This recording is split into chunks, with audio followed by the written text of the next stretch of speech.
Sadistic Penguin Studios presents the At the Show podcast with Tom Yumper Garcia. Okay, you people sit tight, hold the fort, and keep the home fires burning. And if we're not back by dawn, call the president. And Tony Chalsa Burt. I don't know this industry jargon, YP, MP, whatever, okay? All I know is that I cannot get a record contract. We cannot get a record contract unless I take these tapes. It's almost time, so grab a drink, get your popcorn ready, and join the film discussion with two guys from Chicago talking movies.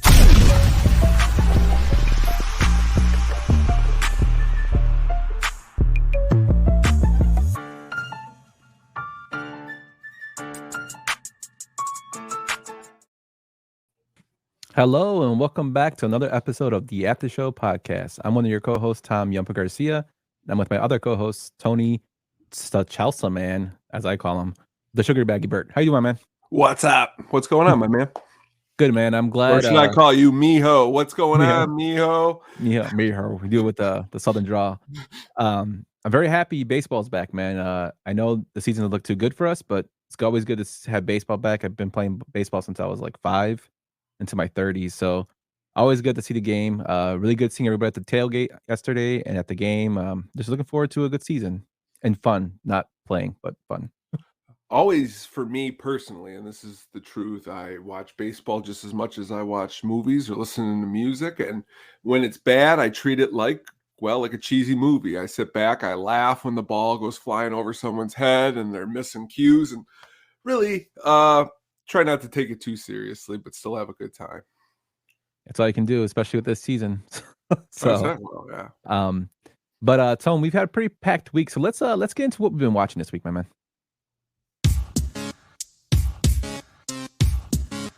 That's a me. And also,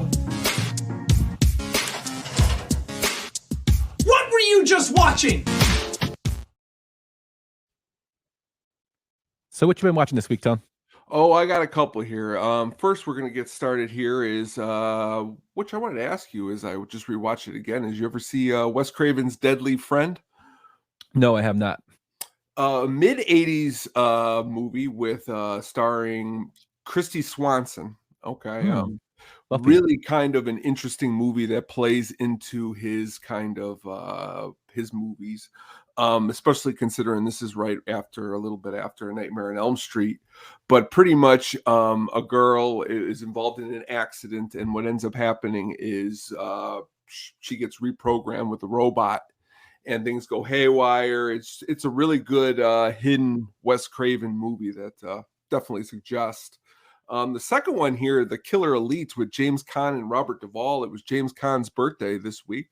So this popped up on HBO Max, and this is a mid-70s movie, and the reason it kind of drew my attention was James Caan does a little martial arts in the movie. I don't know if you've ever seen this movie, but if you have not, imagining James Caan doing some martial arts, it's kind of unique and awesome in its own way, and it's directed by Sam Peckinpah, who's done such great movies as The Getaway and The Wild Bunch. You ever see this one? Did they do a remake of this film? They sure did, my friend, with the Clive Owen and Jason Statham. Okay. I've seen the remake. And a really cheesy in the background De Niro with a mustache. But really kind of worth, to me, the view, just because, honestly, while looking back, though, James Caan did not think highly of this movie in his catalog, but sometimes it's okay if the actor doesn't think highly of it because it's me who's watching it, and I enjoy watching it. But it's on HBO Max, and it's Robert Duvall is actually really awesome in it too. Get to see them both in Robert Duvall, pretty much their CIA assassins, and Duvall turns on James Caan, and it becomes a cat and mouse game. But really good movie, really worth checking out. Yeah, man, these are two movies that, like I said, I saw the remake. I haven't seen the original, so I guess I'm gonna have to check this one out along with Deadly Friend. Yeah, seen him. I'm a Wes Craven fan, so I was wondering, like, is Deadly Friend like kind of like They? That Deadly Friend is a little bit like it's like Wes Craven if he did like a teen horror movie, but I know he's done, but like more of like not as scary, a little bit Okay, more so water light, down a little bit. but like a little bit more of like imagine you having somebody that you care about being like they take the brain out and make it a robot, and then pretty much things go haywire. Pretty much is what ends up happening, which is what makes this girl. It's Christy Swanson too, so pre Buffy the Vampire Slayer. Wow. Wow. What's funny is during the week I thought about that in my head for quite a couple things, that little thing that you play there. But yeah, definitely worth checking out. Yeah, I'll definitely check them out. So I watched 2 films. One of them is my go-to. I'm a huge fan of like history, even though this is not totally historically accurate. But I'm a huge fan of like history. I'm a huge fan of like Japanese culture. I watched The Last Samurai with Tom Cruise. People might think it's like a white savior kind of film, which it totally isn't. It's one of the films that introduced me to Ken Watanabe, who plays the samurai leader. Really I love the visuals. I love the score. Hans Zimmer's score in the film is probably like one of the best in terms of movie soundtrack scores, in my opinion. Huge fan of it. I can watch the movie like all the time. It's one of my personal favorites I watch. And the action still holds up, the story still holds up. So I checked that out just to kind of cleanse the palate of what I've been watching. And then I went to go see the new Ghostbusters, Frozen Empire, last week, and not as good as Afterlife, but it's got a lot of nostalgia. My wife enjoyed it. It was like a 2-hour long movie. Has all the original cast besides, of course, Sigourney Weaver and Rick Moranis, which unfortunately, and Harold Ramis, who unfortunately is gone. But it was enjoyable. I liked it. I love the fact that Ernie Hudson has a bigger, more predominant role in these films than he did in the originals. He's kind of like he stepped up as kind of like the leader that's funding everything. So have you seen the new Ghostbusters? No, I have not seen the new Ghostbusters. I am kicking myself that I have not. I'm a little backed up on a couple movies. Dune 2 still. Yeah, is, just saw someone else seeing Dune 2. Actually, it was our good friend Chirizi. It looked like he checked it out, and he looked like he said he liked it. And it kicked me, and I go, I haven't seen it yet. And then today I was kicked myself again. You saw Godzilla versus Kong. The next one I will not miss. But that being said, I've seen the ones prior to this, and really quick, do you think the one with the Kate McKinnon gets a lot of flack, or do you think it's a pretty okay movie, or what do you think? What do you think about that one, real quick? It was okay for what it was. Yeah, I'm not really a big fan of Melissa McCarthy. That's just me. I don't think her comedy, she's good in small doses, I think. But when it comes to leads, I'm just not a big fan of her movies. Which is kind of funny because my wife is a huge fan of Gilmore Girls, and she's in there in a totally different role, and it's I could watch that. It's just I don't know, just something about her comedy doesn't really vibe with me until in big doses, but in small doses she's good. It was what it was. It was okay. Erin says she loves Melissa McCarthy. She did a new trailer this week dropped. Jerry Seinfeld's directing a new movie about the Pop-Tart. It's going to be on Netflix, and Melissa McCarthy's playing his wife, and I thought that was an interesting pairing of Jerry Seinfeld and Melissa McCarthy. But back to Last Samurai real quick. I remember seeing that in college when that came out, and that's one I'm definitely due for a rewatch because, I definitely, when I saw it in the theater, it didn't resonate with me. But after I've heard since before we've even done the show how much you love this movie. I definitely is one that give it another chance because I was probably in a different mindset on that night when we seen it, and making fun of Tom Cruise was probably what was the top of my game when I watched this the first time, even though I love Tom Cruise now. So definitely give that one a rewatch too. Yeah, and Jackie says I haven't seen any of the new Ghostbusters because I love the original so much. I just can't imagine.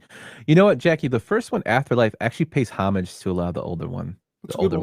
It's a good one to check out. Yeah. This one does too. These ones are actually written by Dan Aykroyd, so they do have some influence of the older characters in there. What about the Harold? You a fan in the last movie of the Harold Ramis? Yeah, I mean, I thought it was a nice tribute to him, and Yeah. then it's crazy because Ivan Reitman, Yeah, who wrote the Ghostbusters, this one, the new one, is actually tribute to him yeah, because he passed. yeah. And his son Jason was a producer on directed the last one, and he produced this one. So it's got some, nice nostalgia, and I think that's what they're going for. I think it's a good blend of nostalgia. Um, That's what you look for. yeah, and speaking of that, as we transition Ugh. now, Tony, I know you've been wanting to do a Roadhouse episode since since I've known you Yeah, and you became part of the show and whatnot. yeah. So when we heard this new movie was coming out, like there's two people I know that love Roadhouse, you and our next guest. Huge fan of Roadhouse. Like he quotes it. You see his gifts on it on Twitter. He's a foundation piece of sports mockery, and he's also one of the co-hosts of Pinwheels and Ivy. Father Zoe, Southside Zoe, Matt Zawaski. How you doing, my man? I'm good, dude. I've been sitting here talking with you guys while I was backstage. So you guys were talking about different things, and I was just like talking. But I'm excited to be here, man. I appreciate you guys having me on, and it's kind of refreshing to talk about something else besides the shitty White Sox. So I'm eager. I'm very eager to talk about this movie because I was really excited when you reached out to me because as you mentioned it, you knew how much I love the original one. And then the day this new thing came out, I watched it and I have so many thoughts on it. But I was like, I gotta keep them down. I texted you. Yeah. And I was like, I just watched it. I'm not gonna say anything on Twitter, I promise. And then I saw people like Baloney and other people having a conversation. I wanted to jump in so bad, but I kept it here. I'm ready to go. Cool, my man. So just a little history of the little background of the movie. It's the 2024 Roadhouse remake directed by Doug Liman, who also did Swingers, Edge of Tomorrow, and Jumper. It stars Jake Gyllenhaal, Daniela Melchior, Conor McGregor, Jessica Williams, and Billy Magnuson. So Zoe, first things first, like how did you discover the original Roadhouse? Kind of what we were talking about before we went live here. I indirectly just became a massive Swayze guy. And fellas, I'm going to tell you right now, I got a couple in me. We're going to have a lot of story times tonight. I was raised by predominant all women. I have a massive Polish-Irish family on the south side of Chicago.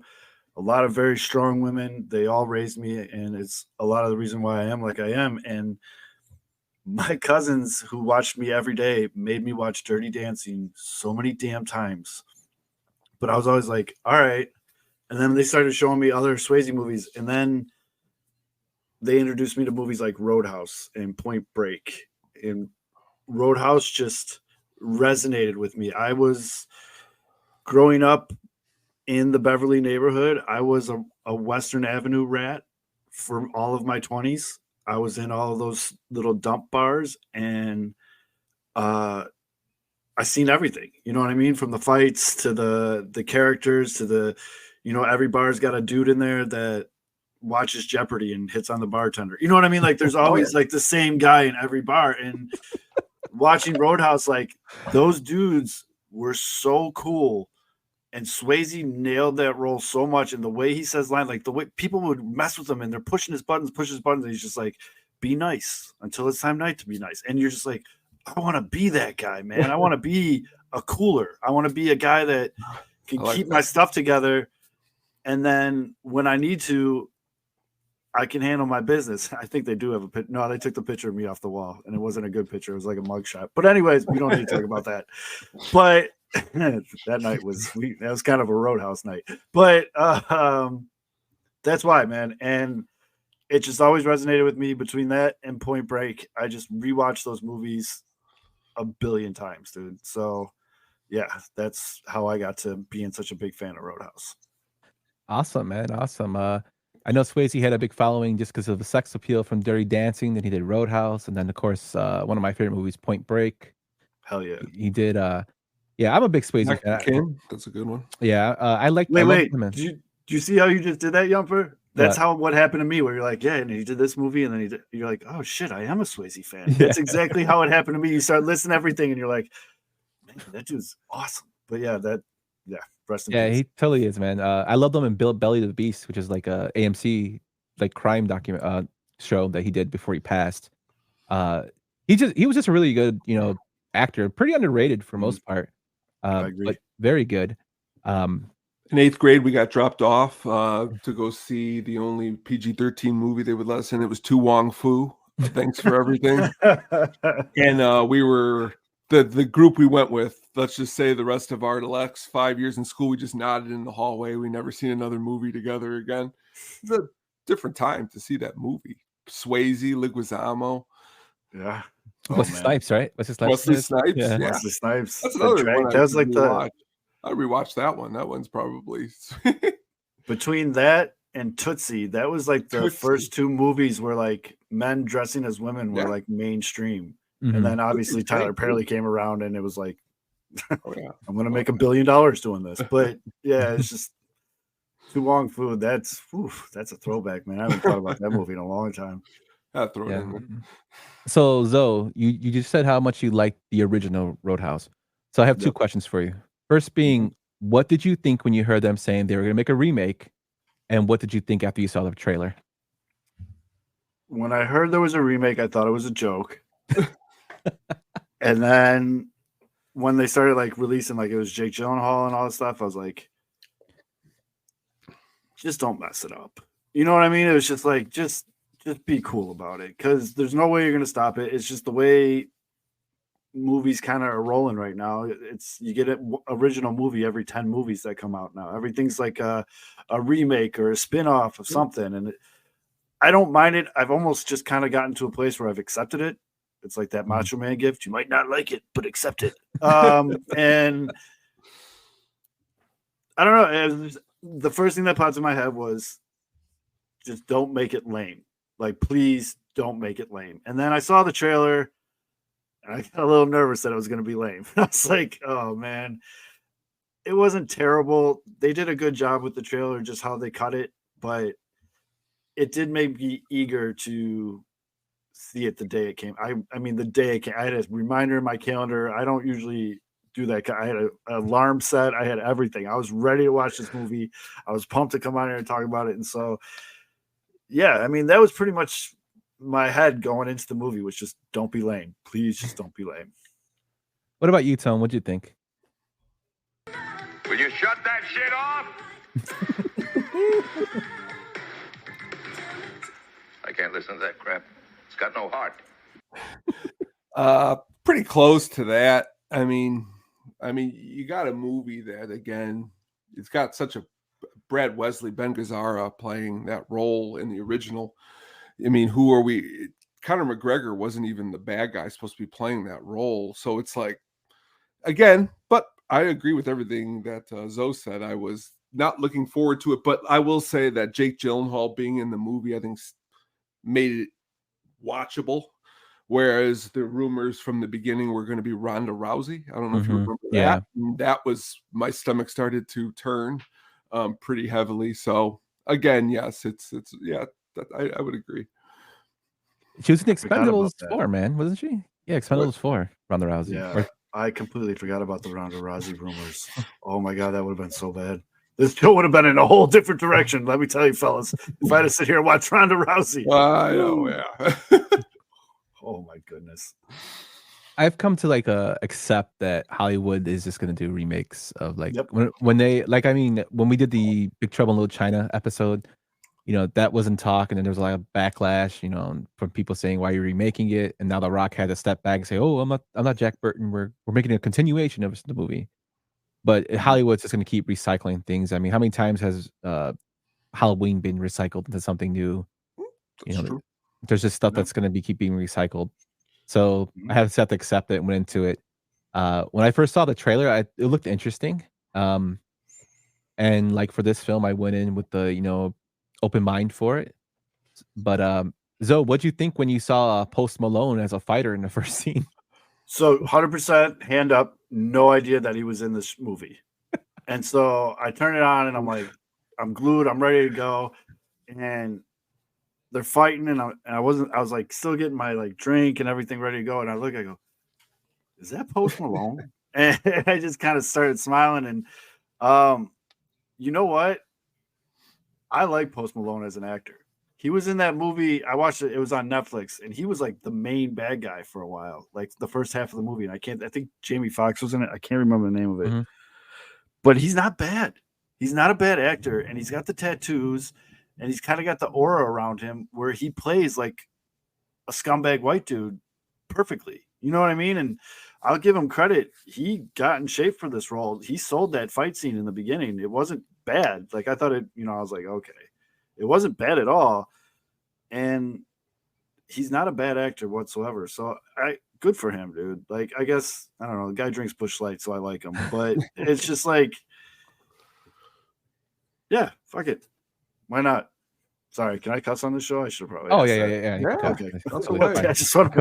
A lot of the clips we'll be playing tonight have cussing. Yeah. Sorry. Yep. Sorry. What about you, Tone? What did you think when you saw Post Malone?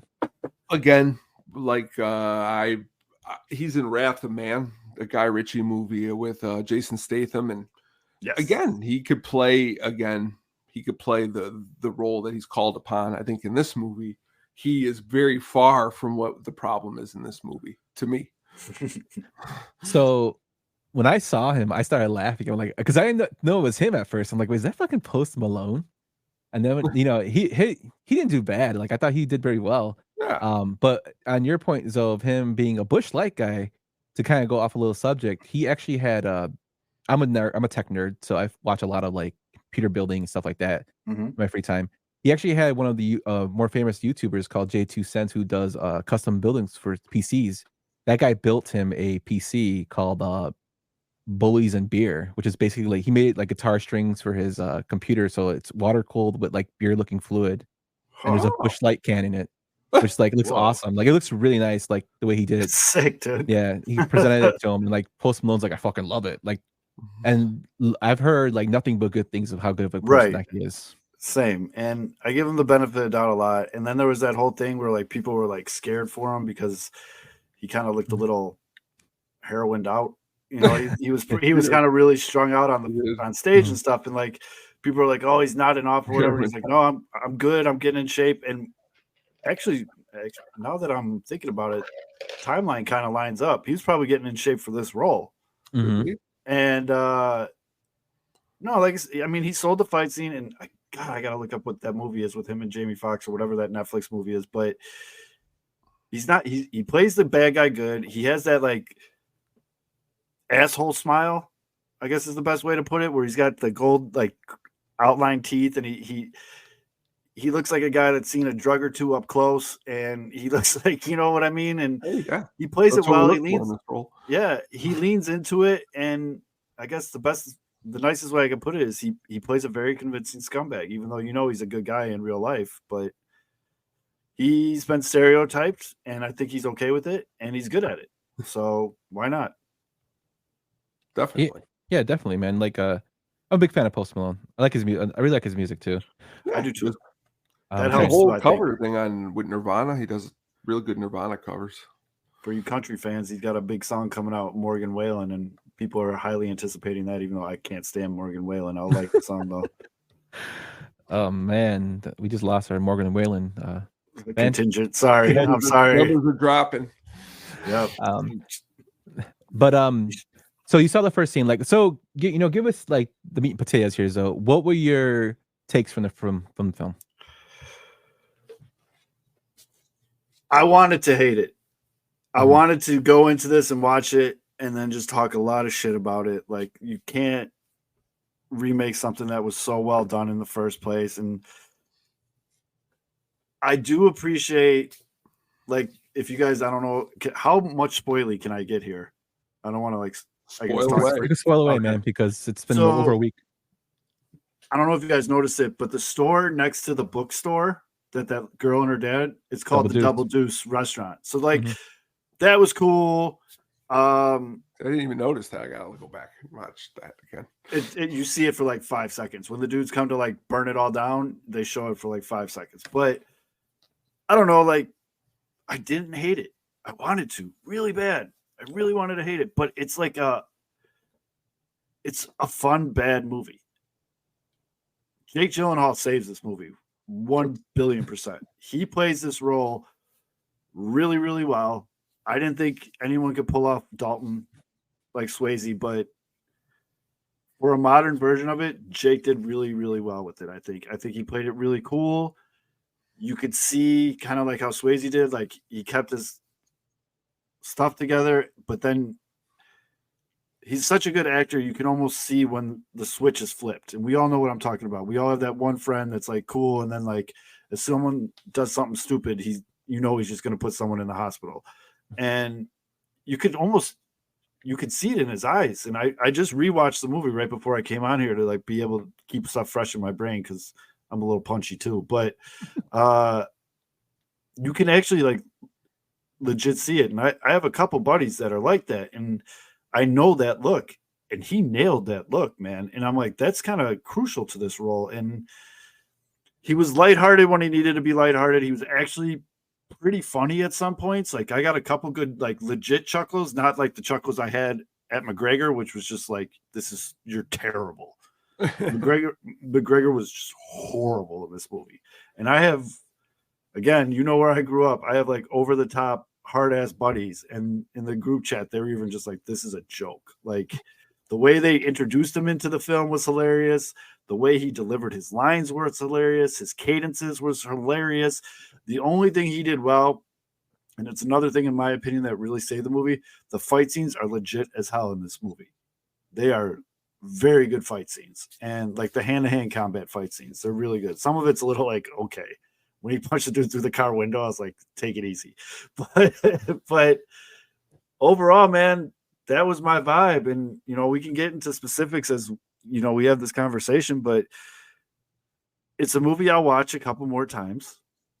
It's a movie where if I'm hungover or if I'm just bored or whatever, I'll just throw it on, have it in the background. You know what I mean? Like, it's not like he must work out. But I didn't hate it. I guess that's the best. That's like a super high compliment for me, especially when it comes. It's like if someone remade Snatch. Like if I said I didn't hate it, that's like a massive compliment for me. What about you, Tom?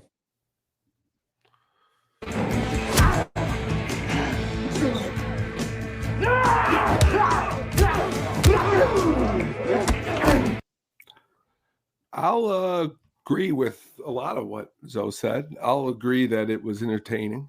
I'll agree that it was good. I wish it was called something else.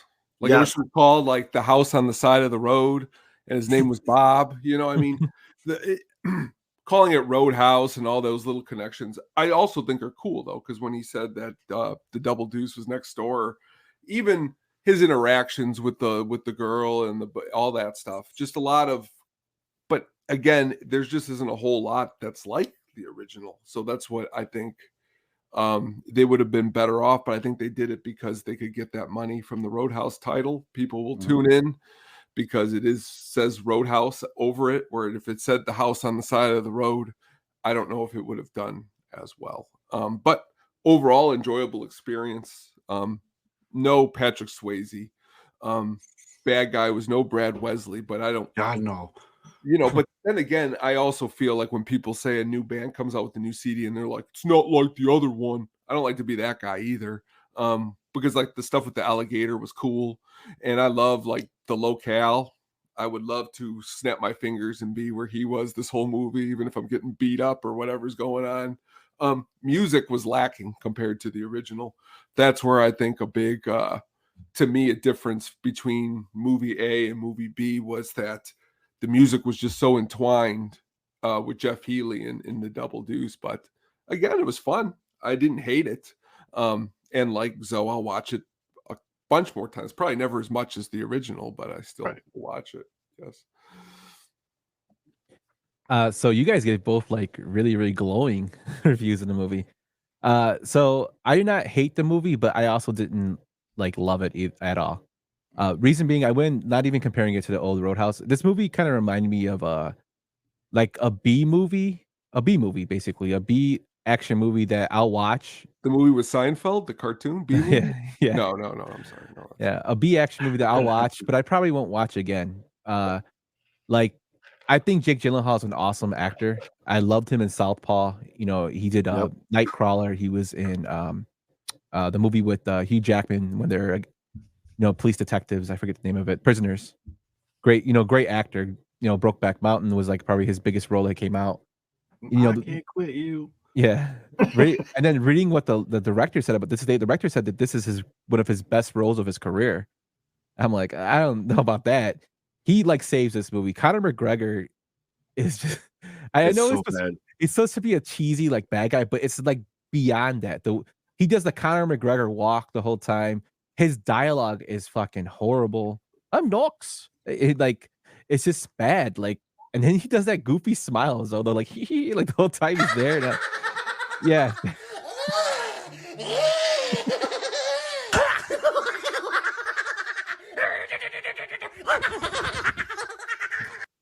That's basically what he does the whole That's movie. That's pretty accurate.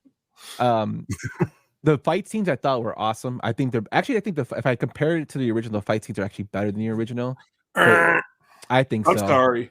I think so. It's because you don't want to know the next thing I want to say right now because you're really good. Never mind. No, seriously, because it's more realistic in terms of like they had to use CGI CGI, in the new movie, which isn't realistic. Where in the old one they use no CGI. They actually use trained. Hey, are we gonna do a breakdown of the new one, older one later, or what? Oh, we are. That you just said better, and I don't. That would be like me saying the new Roadhouse is better than the Last Samurai, and why would I say that? No, I like the fight scenes a little bit more in this one. That's just me.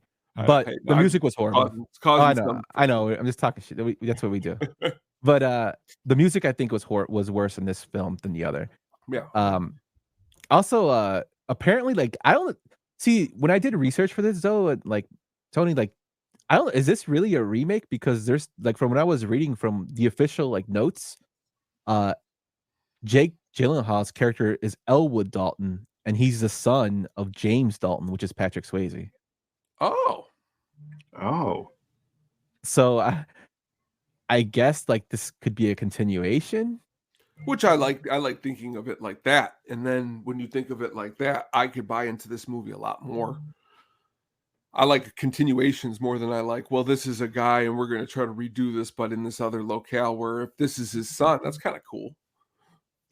Yeah, and so I thought that was I bet you they do a sequel to this movie. What do you want? They definitely are, dude. The way they end it, the ending to it kind of told that.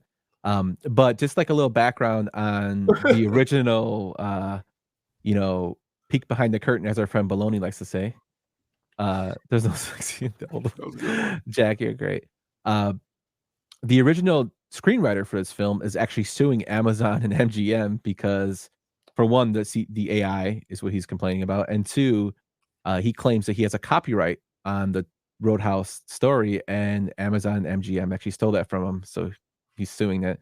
The director of this film, Doug Liman, is really pissed at Amazon because he wanted this to be released in theaters and not on Amazon Prime. So there's a lot of turmoil already happening with this movie being out. That has nothing to do with the actual film. It's more like the behind the scenes stuff. So I don't know. Maybe there could be some delays to the sequel, but I didn't hate the movie. I didn't love it. It is what it is. I'm happy people are going and making people go watch the original, which I think is awesome. But yeah, like there's just certain things of this film that like just didn't click with me that well. Like I did think Jake Gyllenhaal played a badass pretty well though. I just think the bad guy could have been better. I'm a huge bad guy fan, and I think we get into that. The bad guy was terrible. The dude with the pink suit. I'm glad Homegirl made fun of his stupid ass suit. But even when what's his name snapped his neck, Conor McGregor was how over the top, unnecessary, stupid was him getting a shave on a boat. It was extremely stupid. It upset me. I'm like, what is the point of this? This is the dumbest thing I've ever seen in my life. Well, it would have been cool if it was actually like he died right there because the guy made a mistake and he was that stupid and they just threw him overboard and a new bad guy kind of like took. But this is your bad guy. He's getting shaved on the boat while waves are going and he goes and cut. Then he gets hit. He goes and hits the cap. It's just like, come on now.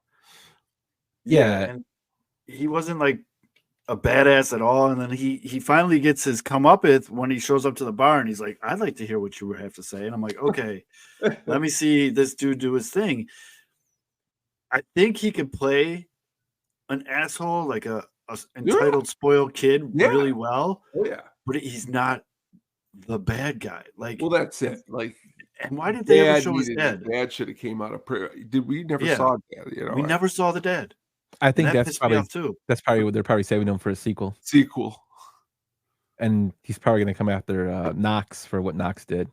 Yeah, oh man, that was just aggravating shit, dude. He was such a bad. And as you mentioned, it's tough because the bad guy in the old movie, no notes. He's fucking perfect, and like he has the mansion and like all the party, and like they tried a little bit to make that, and McGregor shows up. Where the fuck is everybody? But they had the thing. I'm famished, and it was okay. And like, I don't know. It's just the bad guy. If you're gonna remake Roadhouse, and again, I've agreed with everybody in the comments on what you guys said. They should have called this something else. But if you're gonna remake Roadhouse, you have to have a bad guy. It was just even the henchmen. Some of the henchmen, you know, is missing some things like this. What the fuck are you talking about? You don't have the right temperament for the trade. You asshole. Can we talk about who they casted for these henchmen? They had what's his name, Bob Menery, the guy that does the stupid sports videos, as one of the henchmen. The guy that does he does the voiceovers. He was one of the Nelk boys. He shows like, I get in the car, I got a gun. It's like, what? It's Bob Menery. Why would I ever take that man seriously? What is going on right now? And that there was a couple times in this movie where I was just like, this is making this bad. And seeing Bob Menery was one of them. Pretty much everything McGregor did. And the bad guy sucked. Now, one thing I did want to say, I want to let you guys talk and everything, but to your point, Tony, I'm a big music guy. I love music is a very, very big thing. I didn't hate the music in this movie. I agree it's not as good as the original, but I like the way they showcased the bands at the bar. They gave them a couple minutes each. And so I guess a little bit of background on myself. I went to a very small college in the swamps of Florida. I worked at a bar that was that was not a great casting job either, but I worked at a bar called San Ann's Liquor and Lounge. Everyone called it Ralph's. I was the most northern person any of these people have ever met. They called me Yankee because I talked too fast, and I bartended there for 4 years. It's the only bar in town. The biggest pickup line in this bar was, do you want to see my boat? And I had to tell all these college girls that were from up north, you don't want to see his boat. Because when you're in the middle of a lake. Anyways. So this movie being set in the Keys really resonated with me. I have good friends in the Keys. I have a guy that's he does the boat tours, the fishing charters and stuff like that. Like I've been to Duck Key and Marathon Key and all these keys, and this movie hit home a lot with me with the music part of it, because those are the guys that were the bands at the bar that I bartended at. The old retirees with the slide guitar, and they're singing from their heart. And there was this band that I always used to go see that called Uncle John's Band. And it was 6 burned out hippies playing Grateful Dead music, but they were awesome, man. And so I think from a personal standpoint, this music did resonate with me, and I was appreciative of it because, for better or worse, I worked in this bar, the bar in the movie. So I think, let me rephrase, like the music was awesome. I think like the time, like I guess when you say it like that, it makes sense to tie into the Florida locale.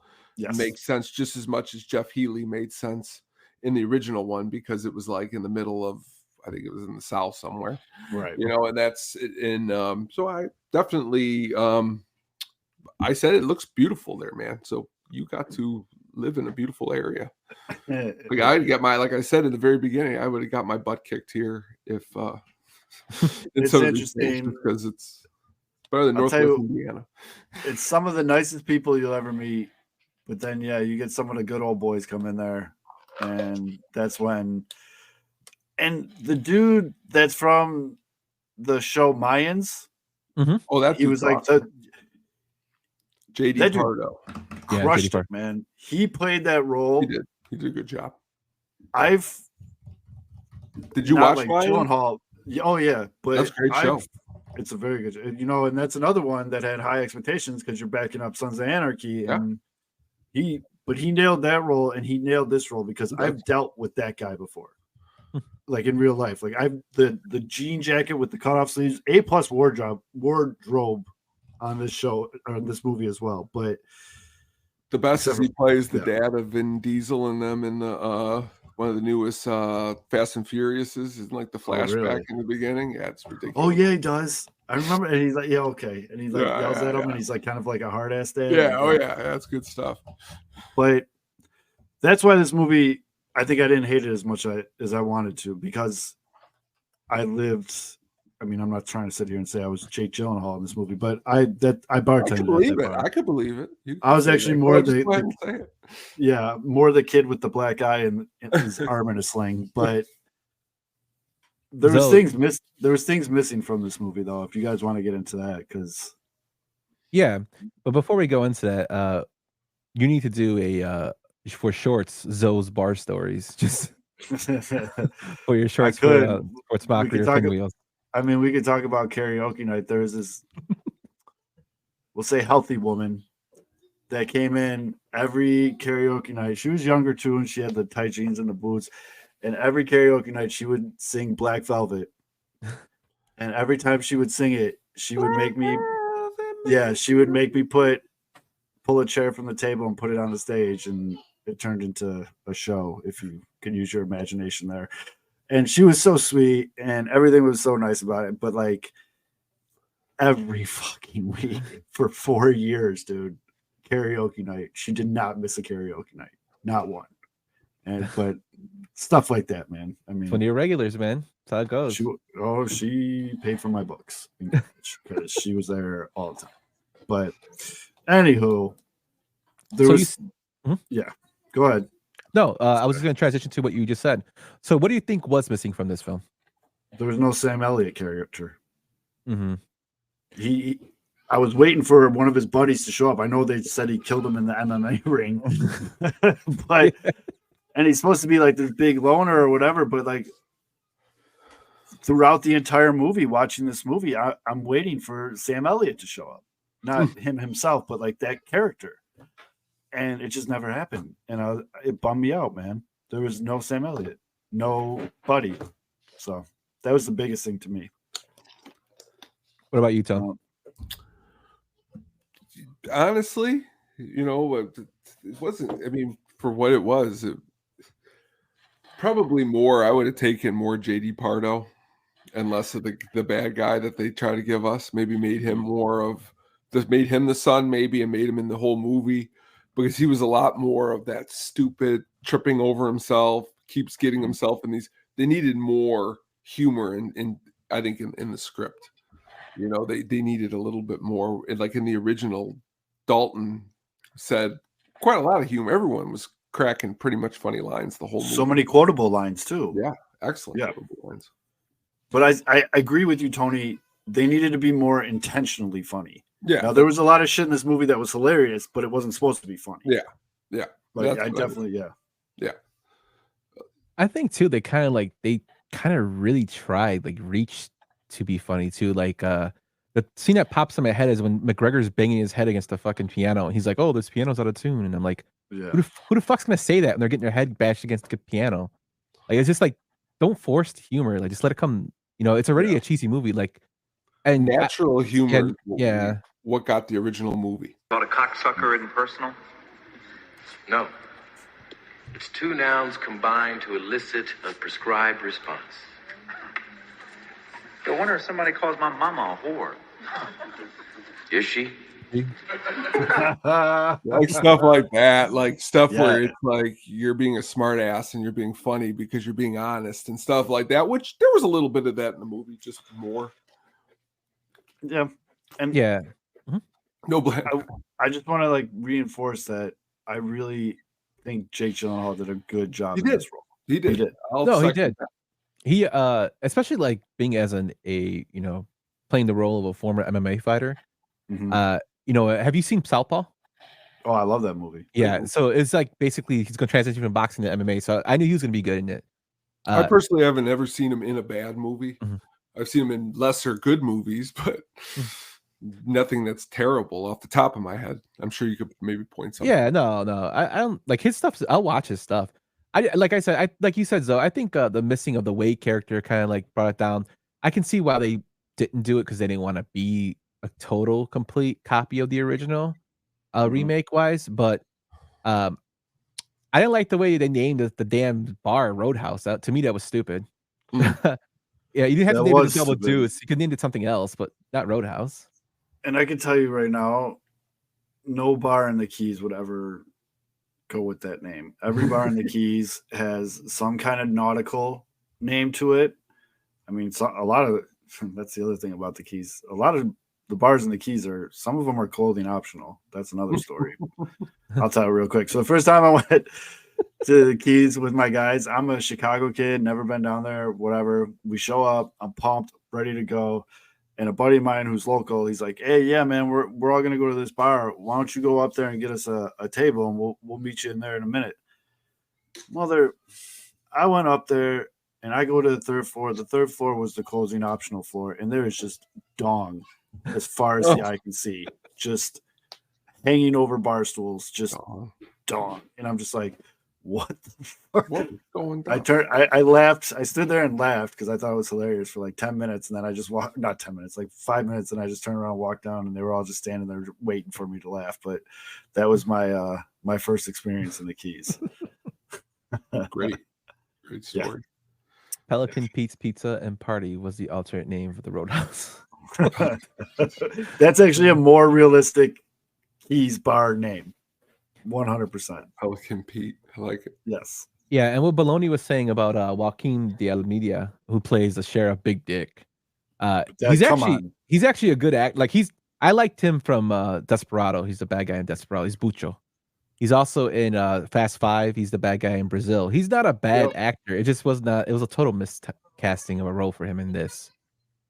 Like, but then again, you had the Rat Catcher 2 as the love interest, Daniela Machir, and that was, to me, was weird too with her. So I don't know.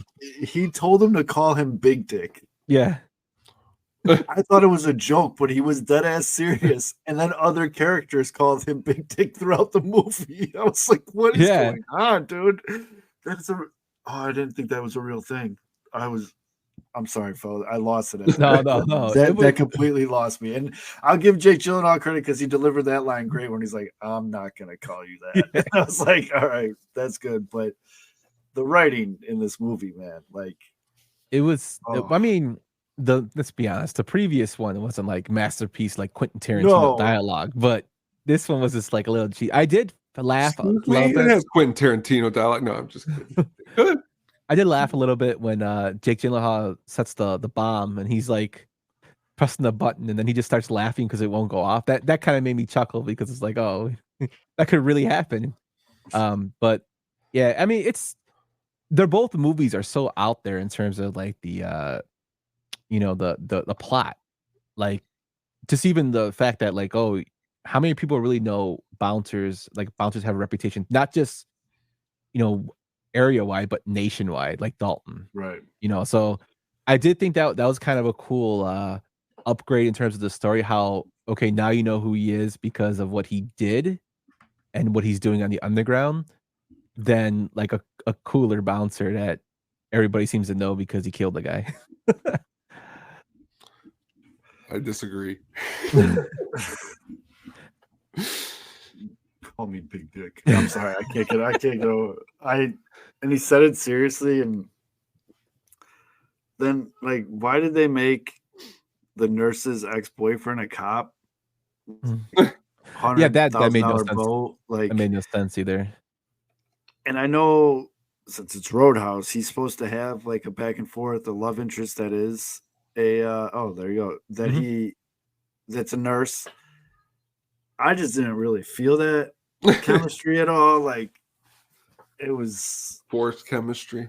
Yeah, I wasn't really feeling that. And then like she drives out to the middle of the ocean and finds this like super dope sandbar that no one else is at. That would never happen. There'd be 20 billion pontoon boats and Jimmy Buffett blaring somewhere. But that part was off-putting. I'll put that like with this movie.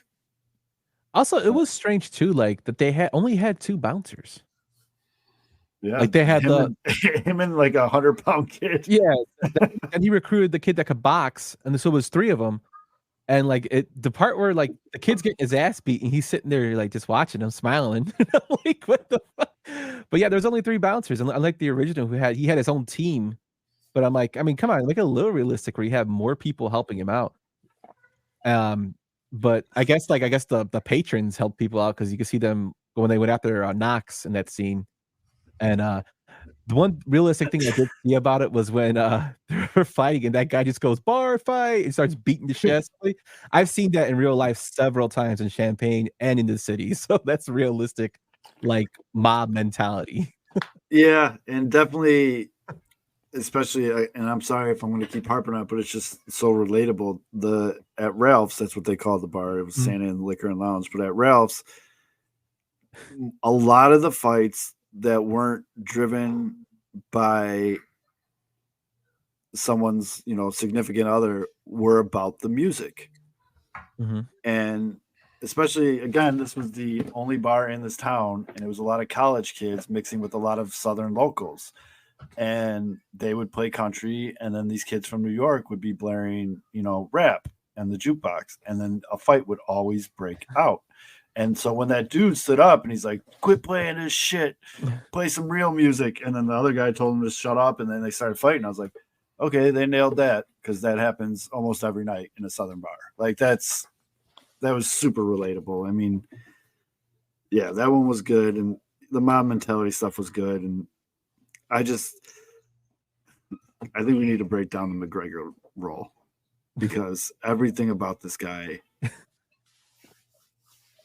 what a clown, dude. What an absolute clown. Like, I just can't get over to start him butt naked, jumping off a balcony of someone who I'm guessing is her husband was out there, and Arrivederci. He says it so cheesy, and he walks into town on the phone, butt ass naked, and then walks up to the dude because he likes his coat and takes his coat. Yeah, I understand that, but like if they're just about film nerd going to character development, like if he's supposed to be like this badass dude, why the fuck is he running away from some guy that he's cheating on his wife? That's true too. I know. Like that's what I didn't get. But and then like they cut to him just burning down the whole fucking store as he walks away, and I'm like, okay. And Baloney's completely right here. McGregor crashed every car he drove in this movie. We stopped cars by crashing them. That's kind of made me laugh. That's true too. He was driving like 100 miles an hour down the highway. He stole like a what do you call it? A driver's ed car. Yeah. What is going on here? Oh man. Yeah, his dialogue was really bad. Like Conor McGregor's a badass, fighter, but just like in terms of his acting, like his facial expressions were horrible. Dialogue was horrible. Like, oh, there's something wrong with you. Me too. Like, so just like shit like that. Like, I did find it cool though that his real tats were actually covered up, and those are all fake tats on him that they put. They show them like a background video of him getting the tats put on, and he's just drinking his coffee. And the line he says, the most notorious bartender, most notorious bouncer, he calls Dalton, which is kind of funny because his name is notorious as a fighter. Oh yeah. I didn't put that together, dude. Okay. But as far as that, like he's more comical than he was a villain. The golf club scene was the most over the top dumb shit I've ever seen in my life. Have a smashing good time, and that was just brutal. But he can't deliver lines. Like we've seen in our lifetimes a lot of like former wrestlers and even some MMA guys who can transfer into film, and they can play this role, and you're like, oh shit, he's okay, good, and Conor McGregor was not it, man. And it being 2024 and the internet being what it is, he is getting properly clowned for it. Like the TikToks, the Instagram stuff, like he's already become one of those things you can do on TikTok, the shit, like the graphic you can have where he turns around and goes, "Where the fuck is everybody?" And he knows how to fight. He sold the fight scenes. The fight scenes were good. It's just his dialogue was so bad. But I do want to bring one point up. For people that watch a lot of movies like you two and myself, there is something that has always been one of the funniest things in action movies of all time. And that was how Steven Seagal ran. Oh, yeah. Steven Seagal running is probably one of the funny. Now, rewatching it before here, I rewound it a couple times. Conor McGregor running is pretty fucking funny. It's not up there Seagal level, because I don't think anything will ever be. That's good. The chop hands, I don't think anything will ever he runs be like Seagal level. Like his hands go limp. It's hilarious. Oh yeah, it's up there, folks. I'm gonna put it top 3 because if you watch the movie once, you probably don't even remember it. There's like 2 little glimpses when he runs, and it's absolutely hilarious. Like I need a Seagal-esque scene of him chasing someone to watch him run for like a good 5 minutes because I will laugh I will need a new pair of underwear because I will laugh so hard. That got me. I just want to put that out there. That got me. I'm sure he'll have one where he's running another film. Like if someone else puts him in a film after that role, they're doing it. They deserve everything that comes their way. It happens, man. You know it's gonna happen. He's gonna, like, and it's kind of funny. You said like he's getting memed and everything. Like he is kind of like that's his kind of shtick of getting memed because I mean, remember when he fought Mayweather and he was doing those punches in the middle of the ring, like doing the uppercuts or whatever the fuck he was doing, and people made him have like ropes and like they're like, what the hell is he doing? He's just one of those guys. I'm pretty sure he doesn't give a shit what everybody thinks about him. So he's I don't know. I just thought his acting was horrible. You know, the whole I'm famished and he starts eating the fucking sandwiches. Like that was like, yeah, what the fuck is going on? Like who everything he said, like literally everything he said was just eye roll. Like, and he does it with a smirk. Like that's why I'm like, what are you doing, dude? But the fight scenes were great. But with him, but just I don't know, man. Splice a Seagal, McGregor, Apollo Creed running TikTok. Oh, that would be really good. That would probably go viral. Yeah, and Baloney's right. Amazon's going to give him a spin-off show on off this character. I think the character's probably going to be in a sequel because the ending. Yeah, that's true. Like they put it in there for the ending. That's true. But closing thoughts on this, gentleman. Watch it a couple more times for some laughs, but I'll put on the original 100 more times before I might watch this one. I agree. I did. My biggest fear was they were going to make it lame, and I don't think they did that. I think it is entertaining. I think I'll probably watch it a couple more times. Like I said, I sit in this room all day. I got a big TV here. I'll throw it on in the background, and good background movie. I will give it that. It's a good on in the background. It's a good background movie. The fight scenes were good. They did a good job. It definitely didn't have Terry Funk. The writers missed, man. I would say the writers missed. There was not enough intentionally funny. There's not a lot of quotable lines in this. And the only lines people are quoting from this movie are McGregor's because they're so bad. And I think they did a decent job casting. They did a great job with wardrobe. I like the music. I mean, we're nitpicking here, but this is a film show, so we can be nitpicking. Mm-hmm. But overall, I think they did okay. And when they do eventually make another one, because the way this ended, they're 100% making another one. Because I'm thinking, I haven't seen the numbers, but I got to imagine Prime made a good chunk of change off this. Doesn't seem like it was very high budget. The reason this one got remade was when I was doing research for the show to go with the original.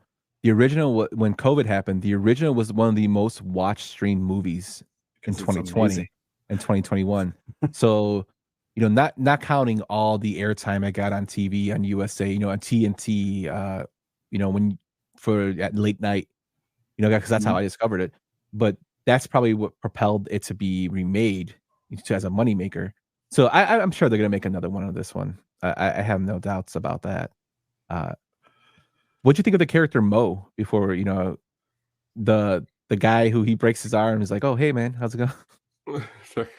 The kid? Yeah, the black kid. eyed kid? Yeah. So this is another weird thing I'm gonna go off, but I just got done watching all of Fargo. I've never watched Fargo before. And I don't know if you guys remember in the latest Fargo, he plays like a deadbeat trying to be golfer for the cop woman. And I think I was too, how do I want to say this?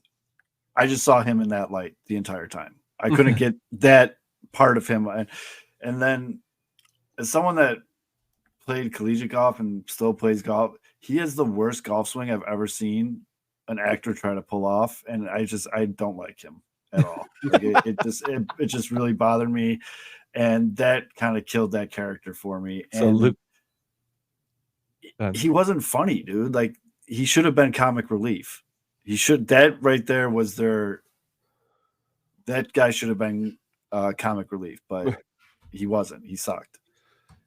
So shout out to the Bookstore family. Bookstore and the Killer Keys is a bold business decision. So, yeah, especially when they're talking about a tree named Fred or something like that. Yeah, in a mini mart on the side of everything in Florida's highways, but that was weird.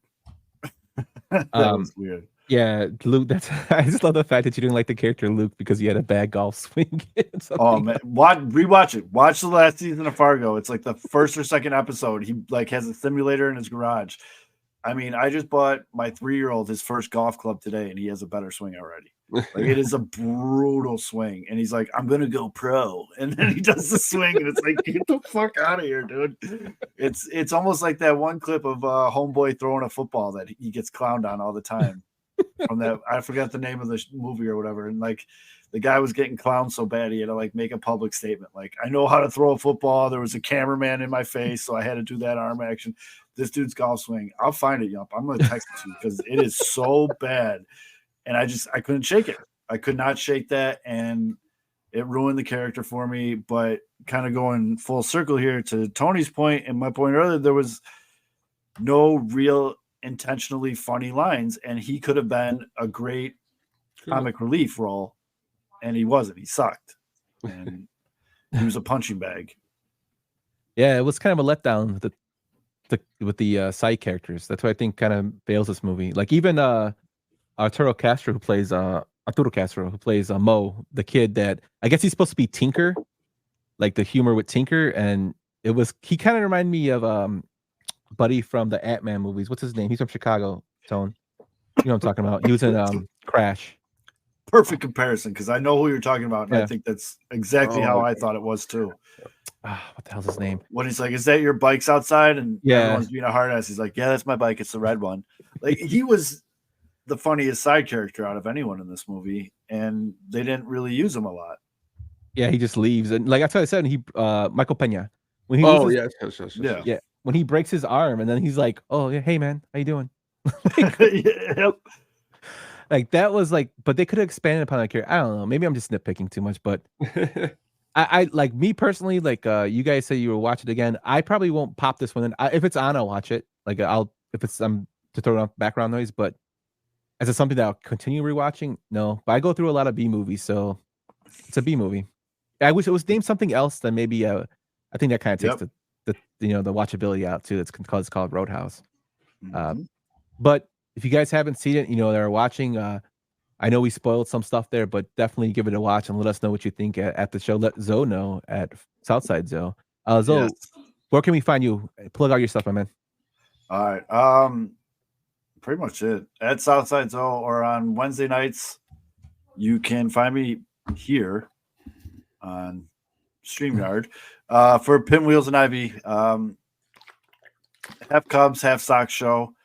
We try to talk about baseball, but it usually diverges off into so many topics I can't even name them all. But it's a good show. We have a lot of fun. The comment section is always a lot of fun. We try to be as interactive as possible. And yeah, man, that's pretty much it. Southside Zoe. But I just, before we wrap it up, I want to Jumper Tony. Thank you very much for having me on. It like I said, it's nice to get on a show about something that I'm passionate about that's not baseball. So I appreciate you guys having me here, and I'm just glad Roadhouse didn't suck terribly.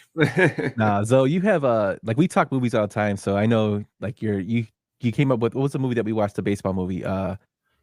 Everything but Everybody wants some. Yeah, everybody wants some. Yeah, that you introduced me to that, which I really liked. That one's great. Yeah, so you have some good little gems. So we'll definitely have you on again to do something. Maybe a deep dive on something that you want to go into. We can just have you on for the whole show. Yeah, I can do 3 hours on Snatch. Very awesome. Very, very awesome. The first time, when I think it was about a year and a half ago, when I saw that you liked Phil Collins, I said, me and this guy, we're gonna get along. We're gonna get along great. And then Roadhouse, and then here tonight. Great time, man. Thank you for joining us. Absolutely, guys. Thanks a lot, Zoe. Just let me know. And I like that it's on Friday night because I can actually drink while we're doing the show. I don't drink on school nights, so I don't drink during the baseball show. But yeah, thanks, guys. Thanks, Zoe. So our guy Southside Zoe from Pinwheels and Ivy and Sports Mockery. Be sure to check them out. I've been watching Pinwheels and Ivy, I don't know, since when they had Nuke on. That was like, what, 5 years ago? So it's been a long time watching that show. Those are my guys over there. There's a lot of comedy on there. Then you got the NASCAR Minute with Mitch, and they just had a new guy, Tommy, who's pretty funny too. So be sure to check them out. A lot of in-depth baseball talk.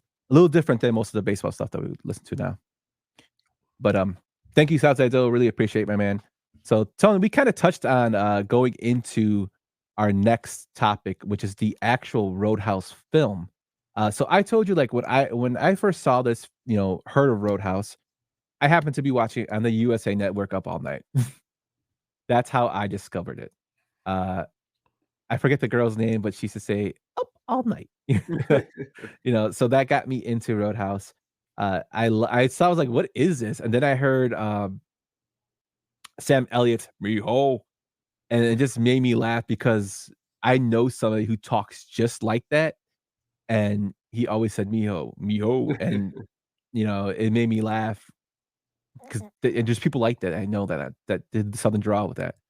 So when did you first discover Roadhouse?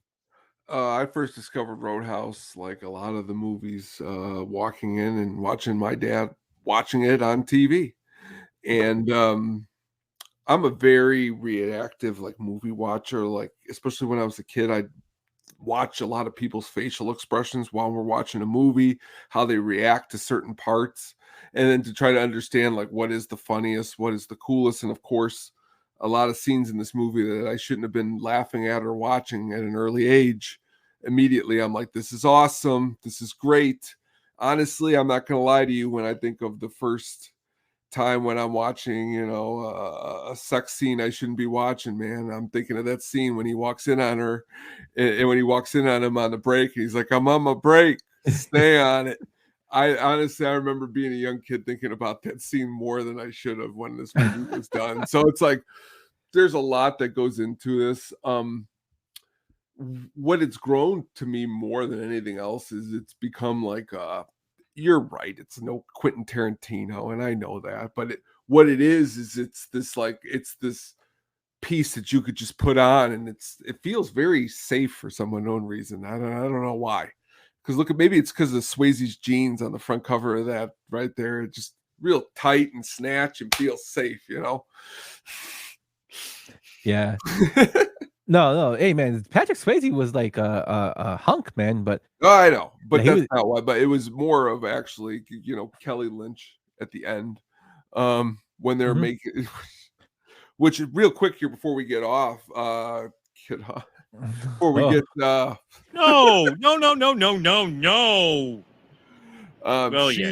She's married to Mitch Glazer, I believe is his name, and I guess for laughs still, Aykroyd and them will call Bill Murray, and then you'll probably talk about it later. We'll call the house, and they will make jokes. It's not just Murray; it's a couple of the guys. A couple of the different Saturday Night Live vets will, and when the scene is on TV, and ask him if he's watching it when his wife, because they weren't together at the time. But yeah, just a lot of good stuff, man. Real great movie.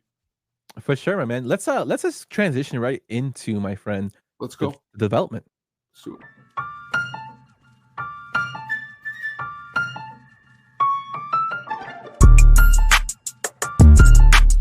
in my thoughts, I use the technique of positive visualization. So, where to begin, my friend? The script was written by writer R. Lance Hill, but he actually used a pseudonym for this under the name David Lee Henry. He's known for writing the movie The Evil Men Do, and also another movie, which was what kind of funny that Zoe brought up, McGregor and Steven Seagal running. He wrote Out for Justice, which I thought was pretty hilarious. Hill was inspired by his trip to Dalton, Georgia, and a local bar he passed through. He said that the place really left a good impression on him, and he named the lead character Dalton as a tribute to the town. He was writing for United Artists, and this script was picked up by powerhouse producer Joel Silver, who had just finished Die Hard. Silver has self-proclaimed he makes action films for teenagers. If you don't know who Joel Silver is, Predator 1 and 2, Lethal Weapon series, 48 Hours, Demolition Man, Assassins, Royal Must Die, the Matrix series, countless others. Probably one of the biggest producers in action in Hollywood history. Also great one-liners, which we'll be getting to in a little bit. The script was 140 pages long, which is very long for a script. So once it was picked up by Silver, they started looking for a director. Silver had been eyeing director Rowdy Harrington to direct this film. Harrington had just finished off writing and directing the James Spader film, which is actually another undercut good gem, Jack's Back. Have you seen that one, Tone? yes, I have. Again, as you stated, very, very under the radar. And then Herring, if you guys don't know, would go on to direct such classics as 1992's Gladiator, which is the best Gladiator in my opinion. The Stick Up, A Murder of Crows, and then another movie I think that doesn't get a lot of recognition is Bobby Jones' Stroke of Genius, which I thought was pretty good. Have you seen those? I've not seen The Stick Up, but I did like your Gladiator comparison. That did make me smile. Yes, me and Brian S, Magnificent Stan, Dennehy, yep, we're huge fans of Gladiator. Actually, our good friends from the 108 Beef Loaf. I always message him when I'm watching it, and he cracks up because he's a big fan of it. But yeah, I would love to do a deep dive on that film one day. That's a good one. But as we go on, so he wanted to get Harrington to direct the film. Harrington, however, didn't like the initial script due to the length. Again, it was 140 pages, and feeling it was just too broad. The story wasn't connecting, and he initially told Silver he was going to pass. So when he told Joel Silver, "I'm passing," he tells Uproxx magazine the story. He said, "Joel Silver called me because I was going to pass and said, 'Would you come down and meet me? If you don't do this, I think you're talented. I have other things going on.' So I said, okay." He sets up a meeting at midnight. They were shooting Die Hard on a lot at Fox. I met the whole bunch of guys, Bruce Willis and everybody, and McTiernan. Anyway, Joe and I talked about it, and he said he understood my concerns about the material, and that's why he wanted me to do it. I told him, you know what? I will do it. So basically, he bring them down and them seeing the stars, like, hey, it's kind of like they say the story of Pat Riley, how when he got LeBron to come down, he flashed his rings on the table, so to get him to come to Miami. That's what Joel Silver did. Like, dude, look what I'm working with. Come down here. Come on down. So getting him to do it. So when he actually went to go meet the United Artists chairman at the time, this is how big Silver is. Like, they went to go meet the United Artists film company. So he met Joel Silver and he met Tony Thanopoulos, who was at the time was the United Artists chairman at the time. He told the story. He said, we go in, sit down, and Joel says, "Tell him what you're going to do." I did a couple minutes on what I was going to do with the script and the stuff that I thought was really going to be big hit scenes, why this picture should be made, and all that. And he said, Tony Thanopoulos just said, "The script's too long." And of course, I agree. Joe slid the script all the way across this long table that Tony had and said, "Take anything out you want, but when it's a bomb, it's your fault. What do you want? A hit or a bomb? Choose now." That's like a total, like, just putting your balls on the table. Like, yeah, this is what I'm going to do, man. Sure is. And, the rest, they say, is history. So Harrington agreed to direct the film. He had the backing of the studio, and he had Joel Silver as his producer.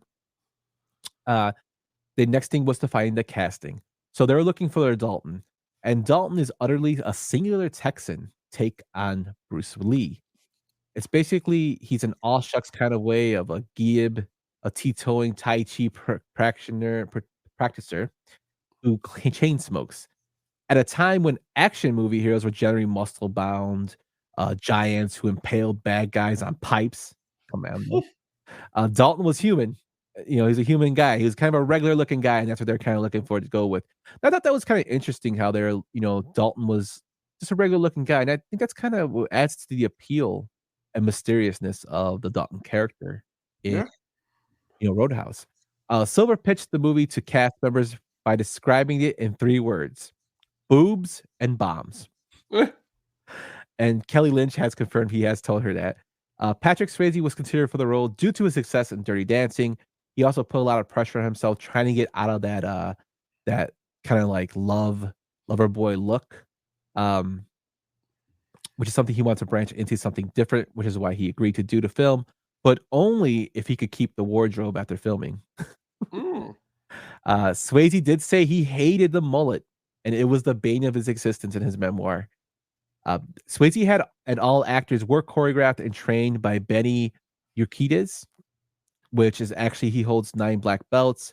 He's a kickboxing champion. He was 51-1-2 with 45 KOs when he kickboxed. Urquidez believed in Swayze so much in his talent, he wanted him to fight professionally. Now, for those who don't know who Benny Urquidez is, they call him the Jet. He's actually John Cusack's trainer in kickboxing. He's in Grosse Point Blank. He's one of the guys he fights in the school. He's also in Digstown as a referee. He does really minor roles, but there's a great action scene with him and Jackie Chan in a foreign film where they fight. Awesome fighter and like great choreographer. Have you seen any movies with Benny in it? Yes, I've seen a majority of those movies. Grosse Point Blake's a really good movie that doesn't get talked about a lot. For sure, like it's a sneaky favorite of mine. So during shooting, a horde of middle-aged blonde women tried to pull up in front of the actor's trailer. It's Patrick Swayze, in a wild attempt to speak with him. So this was an issue going on during the filming when Swayze was cast. During the film's River Rights fight scene, a raft of Swayze fans cruised by, screaming at him and saying "Patrick." So they had to cut that out. And then another time, an extra who was playing a waitress was so love struck with him that she tripped and spilled her drinks on an unlucky extra nearby. So, like we said, Swayze was a dreamboat, and they had some issues when he was cast. Good issues, but so we have Swayze now cast as Dalton, and we go on to Elizabeth Doc Clay. The role was originally offered to and accepted by Annette Bening. However, the chemistry between her and Swayze wasn't good there, so she was eventually fired, which I think is kind of interesting. Like, how do you think Annette Bening would have done in this role? I'm a huge Annette Bening fan, but also Annette Bening's got another unique kind of. I'm thinking of some other movies she's in around this time, like The Grifters. You ever see that movie? It came around, and she's awesome in that movie, and she's sexy in her own way, but just it's a different way than what I think they're calling for in this movie. Yeah, whenever I think of Annette Bening, I think of her in The Sopranos. Yeah, I think we're American Beauty. Yeah, but have you seen her? You remember her in Sopranos? Yes, but just that little dream sequence. I don't know why. I just think it because he's like, "Are you Annette Bening?" She's like, "Yeah." That's why it makes me laugh. Where I just think in like American Beauty when she does this voice where she's like, missed what she's yelling at her in the bedroom, and she's like, "Look at all we've done for you." Like I just think of like her talking like that in this movie. It just might not work, but but but she has to scream at that one scene towards the end, and thinking her scream. I don't know, but it's still cool though because I'm a huge Annette Bening fan. So yeah, so am I. Kelly Lynch was already signed to United Artists at the time for a Sam Kinison film. That never happened, and instead got cast as Dalton's love interest, the sexy doctor.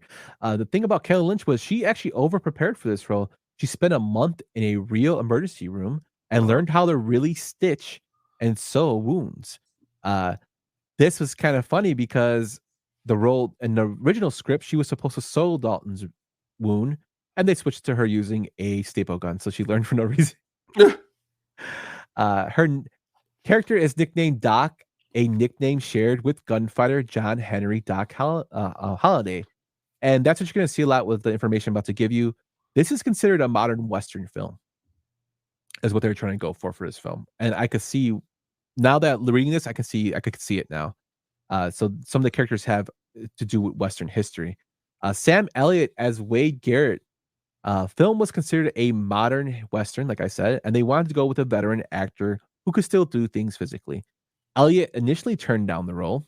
When Grable voice actor Sam Elliott initially turned down the role for the part of Dalton's mentor and best friend, Wade Garrett, Harrington adopted Silver's blunt negotiating style. Over lunch, Harrington said he looked at Elliott and said, "Sam, if you don't do this movie, I'm fucked." And Elliott took the role. Elliott came up with the famous Mijo line that was all Elliott improvised. Elliott would say that this role is the one he gets recognized from the most. And Wade Garrett, of course, shares the surname with Pat Garrett, the person and sheriff who killed Billy the Kid, or is alleged to have killed Billy the Kid. Brad Wesley, your favorite role, Brad Wesley. Harrington went to James Garner, and he quotes, "I was in awe of the man," Harrington said. But after Silver's pitch, in which he ran down a list of his successes as a producer, Garner responded, "Success doesn't interest me." So Harrington pulled an audible and went with the suave Ben Gazzara, whom he loved in Peter Bogdanovich's recent film, Saint Jack. His famous film is from Mask. Oh my God. I love Sam Elliott. I follow a account called Sam Elliott's Mustache. Oh, wow. I didn't even know that existed. Yeah, it's hilarious on Twitter. It's just like Sam Elliott's mustaches from different scenes and movies. So Gazzara will go on and say that this film was actually the one that gets the most playtime of any role he ever played on TV, which is totally true, because if you grew up anytime in the 90s and even 2000s, you saw the film on TV. Brad Wesley's last name is the middle of John Wesley Hardin, who once fired through a gun through the wall into the next room of a hotel where he was killed, where he was sleeping and killed a man who was snoring that was bothering him. So basically, it was a Western guy who heard somebody snoring next door, and he fired his gun through the wall and killed the guy because he was snoring. So this is all like history related. So it's funny how they basically researched this and they went with Wesley's name because of I guess, I don't know how this portrays the Old West history, but that's what they wanted to go with. Pretty cool. Yeah, Kevin Teague as Frank Tingleman. The Double Deuce bar owner, Tingleman, is named after lawman Bill Tingleman of Dodge City and Oklahoma. So that's why he is who he is. Red West was cast as Red Webster, and we'll get into a little bit more about what Red West. He was part of the Memphis Mafia. If you guys don't know who that is, he's very, very good friends with Elvis. So that's kind of where he got his claim to fame. But I'll touch on that in a little bit. And then we get to the role of Cody. Now, when this film was casting and they got the director set, they also got an awesome music supervisor in Jimmy Iovine. I think that's how you say his name, right?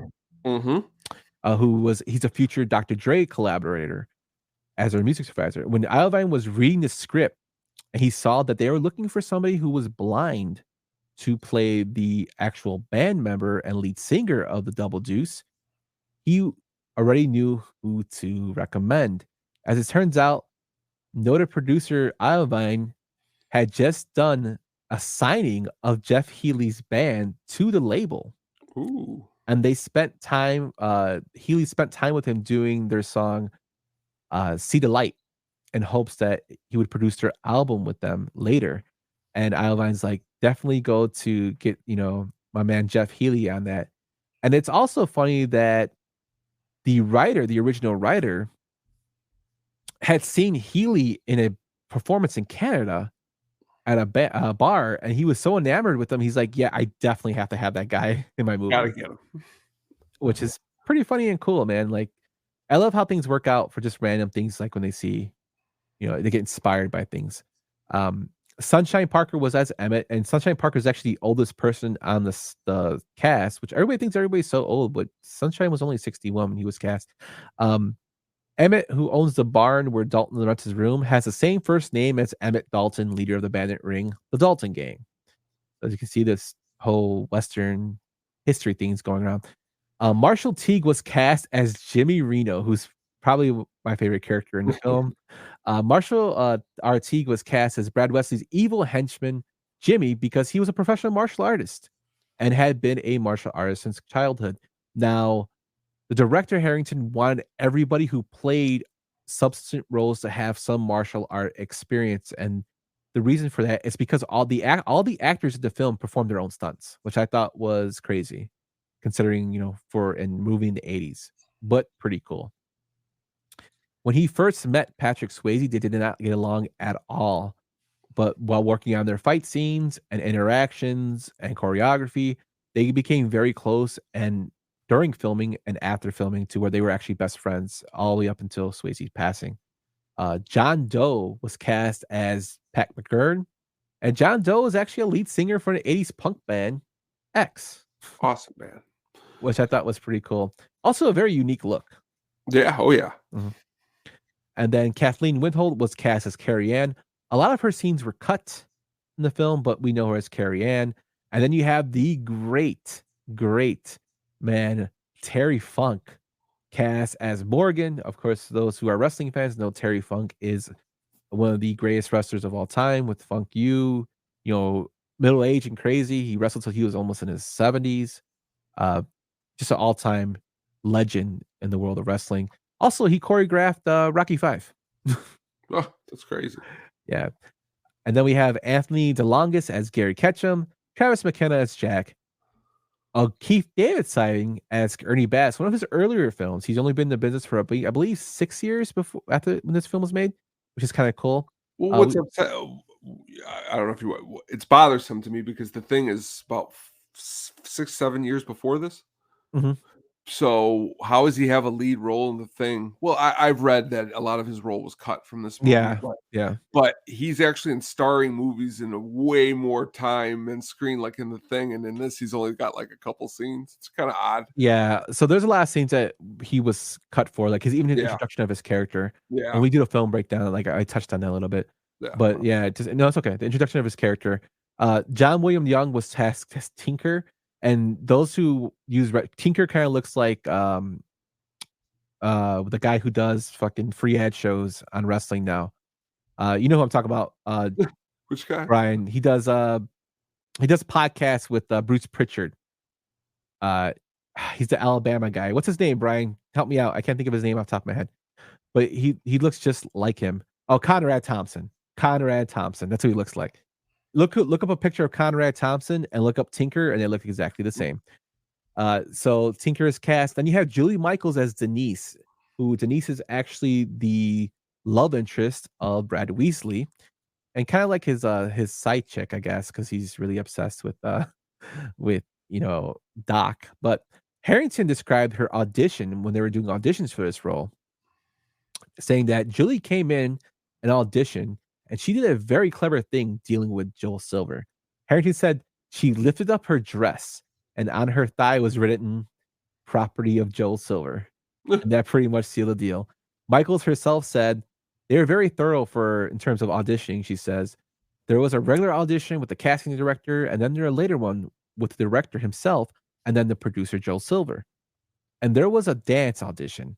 I had a very smart agent at the time. In the dance audition, you got to do something that's pretty fabulous. So that was his suggestion. And I had the balls to do it. So I wrote "Property of Joel Silver" on the inside of my thigh, picked my leg up, and stuck my foot out on top of his desk. And the rest, everyone blushed. It was great, Michael said. So Joel Silver was like, oh, hell yeah. So we'll do what you got to do to win a job, man. She would also go on to train with Benny Uriguez and become a stunt performer. She actually is in Point Break, and she's topless, but she beats the shit out of Keanu Reeves in that movie, which I think is kind of cool. And then we have Michael Ryder rounding out the cast as O'Connor. And like I said, all film people in the film, actors, did their own stunts, which is pretty amazing. It's kind of a grueling thing doing your own stunts, and people do get injured, and we'll get to that when we do the film breakdown.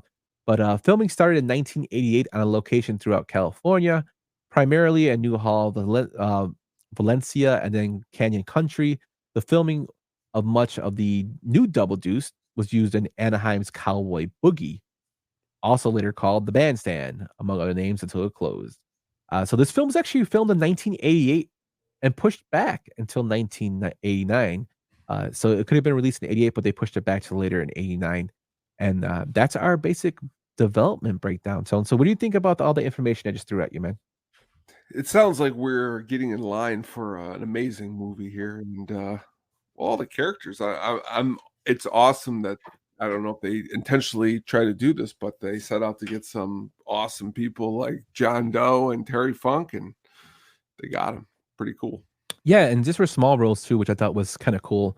Yeah. So I do like that they, the little stories they had with the whole Western tying thing of like characters. It's to me, it's just a little too much, but it makes me chuckle knowing that now. I honestly didn't know anything about that until we were doing this show. So now I guess I know. If I knew a million things, now I know 1,000,010. That's what's awesome. Yes, sir. So let's get into the film breakdown, my guy. All right, let's do it. See the arc? He starts down here. He ends up here. Where's my arc, Paulie? He's good. He's real good. The name is Dalton. That's a great line. And Brian says the only casting choice I didn't like was Swayze. Should have been Jim Belushi. I wouldn't have watched this film with Jim Belushi was in it. That's a whole other rant on this show. So breaking down the film, we go into, we have the introduction of the club scene and characters, Dalton and Frank, with their introductions. The band playing is Cruzados, who plays the song "Don't Throw Stones," and of course we know them from Dusk Till Dawn. Also, Tito is actually in Desperado as well. Great band, Tito and the Tarantulas. Awesome music they did for Desperado, and they also do from Dusk Till Dawn film. Their albums, I've been listening to their live album. I like it a lot. Like, I really like their music. What do you think about that whole opening scene? Oh, I mean, it's amazing. Again, the way the guitar. Honestly, I like this song a lot more than I like the Tito's and Tarantula song. I probably sing this song out loud to myself. Don't roll stones. Dude, it's just such an awesome song. And again, the way the title cards come across the screen, and just really, really Martin Short as Dalton, but just really, really awesome beginning to the movie. Yeah. It's I love the way they have the girls walking up to the club. It's like the clubs are, I mean, they're still a big thing, but like back then, just like the style of it, with the music playing, the riff of the guitar playing in the background, they show the marquee, and then them going into the club with the band like rocking, everybody's dancing around, and you see the scene of, which makes me laugh when I rewatched it again today, like a guy puts $100 bill on a table and a girl takes a knife and stabs it, and he fucking takes her chair, and I'm like, what the fuck is going on? Like, then he challenges Dalton, and Dalton comes out, tells him he was going to fight him outside after he cuts him. And he just basically leaves him there behind his wall of bouncers. And it kind of just introduces Dalton as this badass, that you're nothing, you're nothing but this an idiot. And he just walks out. And we see, basically, Kevin Teague coming in and telling him, I have this place called the Double Deuce. I came into some money. I'm looking for the best cooler around. And his first response is, Wade Garrett's the best. And he goes, Wade Garrett's getting old. He goes, doesn't mean anything. He's still the best, which I think was kind of like, I love that dialogue. Like, I'm good, but this guy's better. Kind of paying homage to his mentor. And he basically quits, and we see him tell his boss he's quitting. $5,000 a week. He pays all medical bills, which he agrees to, and that was a shitload of money back then, $5,000 a week. He gets in his crappy car, drives it, and picks up his Mercedes-Benz, and he drives over to Jasper, which is where the Double Deuce is located. We then cut to the Double Deuce. one of the things that always cracked me up is the owner's walking in and it says to fuck for a good fuck, call this number. And instead of wiping it off, he changes to for a good Buick and puts the Remember, number. remember again, this is one of the first scenes I just remember my dad laughing super hard at. And then even like my wife, when we watch this, she laughs because again, changing it to from fuck to Buick is, I know it's not Tarantino level, but No, I would not be able to look at fuck and turn it to Buick. So I thought that was pretty incredibly amazing in that it just part. makes me laugh because it's the owner doing it. That's Well, what I mean, again, magic marker isn't going to come. I mean, it's yeah, but it just cracked me up. I know. And then we see Jeff Healey and his band playing. You see people throwing beverages at him because they want him to change it. Zoe kind of touched this on this earlier. People getting mad about music. You see a guy dancing shirtless. Oh yeah, a girl. And as Dalton approaches the Double Deuce, a group of bikers are looking at his Mercedes and ask him, "Hey, hotshot, what's wrong with the Detroit cars?" Which I thought was hilarious. We see the introduction of Morgan, the bouncer, just beating the shit out of people and throwing them out. My favorite part, he doesn't care if you're like not even part of the fight. He just throws the guy into you, knocks you over. We see the introduction of Denise with the famous line, nipple to nipple. He gets punched and thrown out. We have the bar fight, which I thought was hilarious, where this guy's trying to get another guy to give him $20 to kiss his wife's breasts. And the guy's just touching her breast, and he's like, are you gonna kiss her now? He's like, I can't. He's like, what do you mean you can't? He's like, I don't got $20. And then they start fighting. He slaps the shit out of him. They start fighting. And then everybody just starts fighting, and Dalton's just standing there watching. And when he goes in to meet the boss calls him in while they're fighting. He goes in to talk to him, let him know what's up. And while he's leaving, they're asking him, are you gonna help us or what? And he's like, we'll see. And he walks out, and they ask the Jeff Healey dialogue makes me laugh a lot too, because Morgan asks him, tell me about him. And he's like, you fuck with him, he'll seal your fate. He's like, he hasn't shown me shit. Which is a great line. Then we see why Dalton has a shitty car. He goes and buys an old one from somebody else because he knows it's going to be damaged. And then we see him renting out his place with Emmett, which is another funny dialogue. The introduction of the great Brad Wesley as he scares away his horses on his helicopter and does his famous smile because he loves just fucking with that poor old man. And that little barn he had, little whole apartment setup was pretty nice. Real nice, beautiful. Often think a lot of living up in there, and just really great. But then again, he didn't have any electricity. Not that you would need it, but we wouldn't be able to do a show there. I don't know. He did have it though, because doesn't he turn off the lights and turn them on? There's parts where he's reading books. I guess you're right. I guess I never thought of that. He does. Yeah, you're right. Yeah, I don't think he has air, but I don't think you really care. But I think he says, and then he was charging $75 a month or something. Yeah, well, that was the good part. I'd sleep with no electricity for $75. In that beautiful locale. Yeah, so that it's a cool little introduction of him. You don't need heat when you got Kelly Lynch staying with you up there in the. Yeah, that's true. We then cut to the kind of the scoping of the bar. Watch as Dalton's watching people there. He's kind of just seeing what's going on. He sees a waitress selling drugs. He sees the people Morgan just being out of control in terms of being a bouncer, and he kind of meets the staff and he tells them, you're fired for we don't sell drugs here.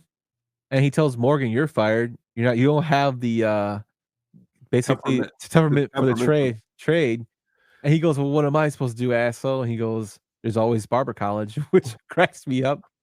He does the great lines where he says, what if somebody calls my mother was he a whore? He's like, is she? Yeah, oh yeah. Which shows, and then we get the nice, the be nice monologue. And he has 3 rules. Never underestimate your opponent. Expect the unexpected. Never fight in a bar unless it's expected, unless it's necessary. And be nice until it's time not to be nice.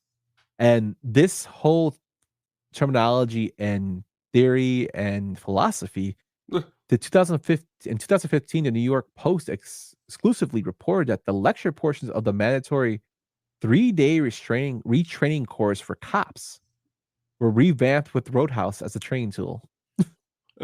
That just shows that this was good. Yes, we're gonna get to that in a second.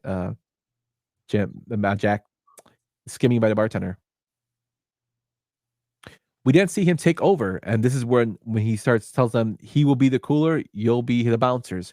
He'll tell you what to do, and you got his back, and watch everybody else's, and we'll go from there. So he's incorporating this philosophy to this team, what they need to do.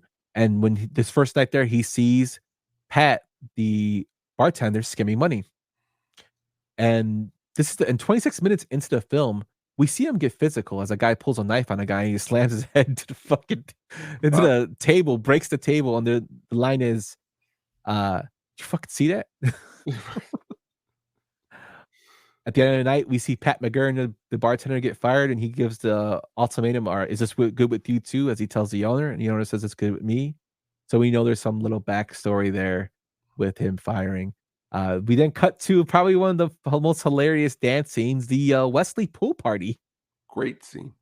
He sees he walks out, he touches one of his henchmen's faces as he's doing this horrible dance and says, "Isn't he cute?" to Denise, and she laughs and says yes. Got Bob Seger playing Blue Monday in the background. Yep. Saturday morning. Yep. We see that Morgan has now working for Brad Wesley as he's throwing in women into the pool and getting ready to jump in. So now it's dream bad guy right there. That's so amazing. Yes. And then, Dalton gets distracted. He was reading the book Legends of the Fall and he sees this party. He turns off his lights to watch it, which I thought was pretty funny. So that's kind of like we're getting like little pieces of Wesley. And I think it's kind of funny and cool how they gradually introduce him into the film. We find out next morning in a breakfast scene, which I thought was kind of funny, how the girl comes to his Carrie Mae comes to his house with breakfast and he's nude.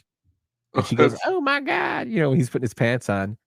But we find out that McGurn is actually Wesley's nephew. You shouldn't have done that.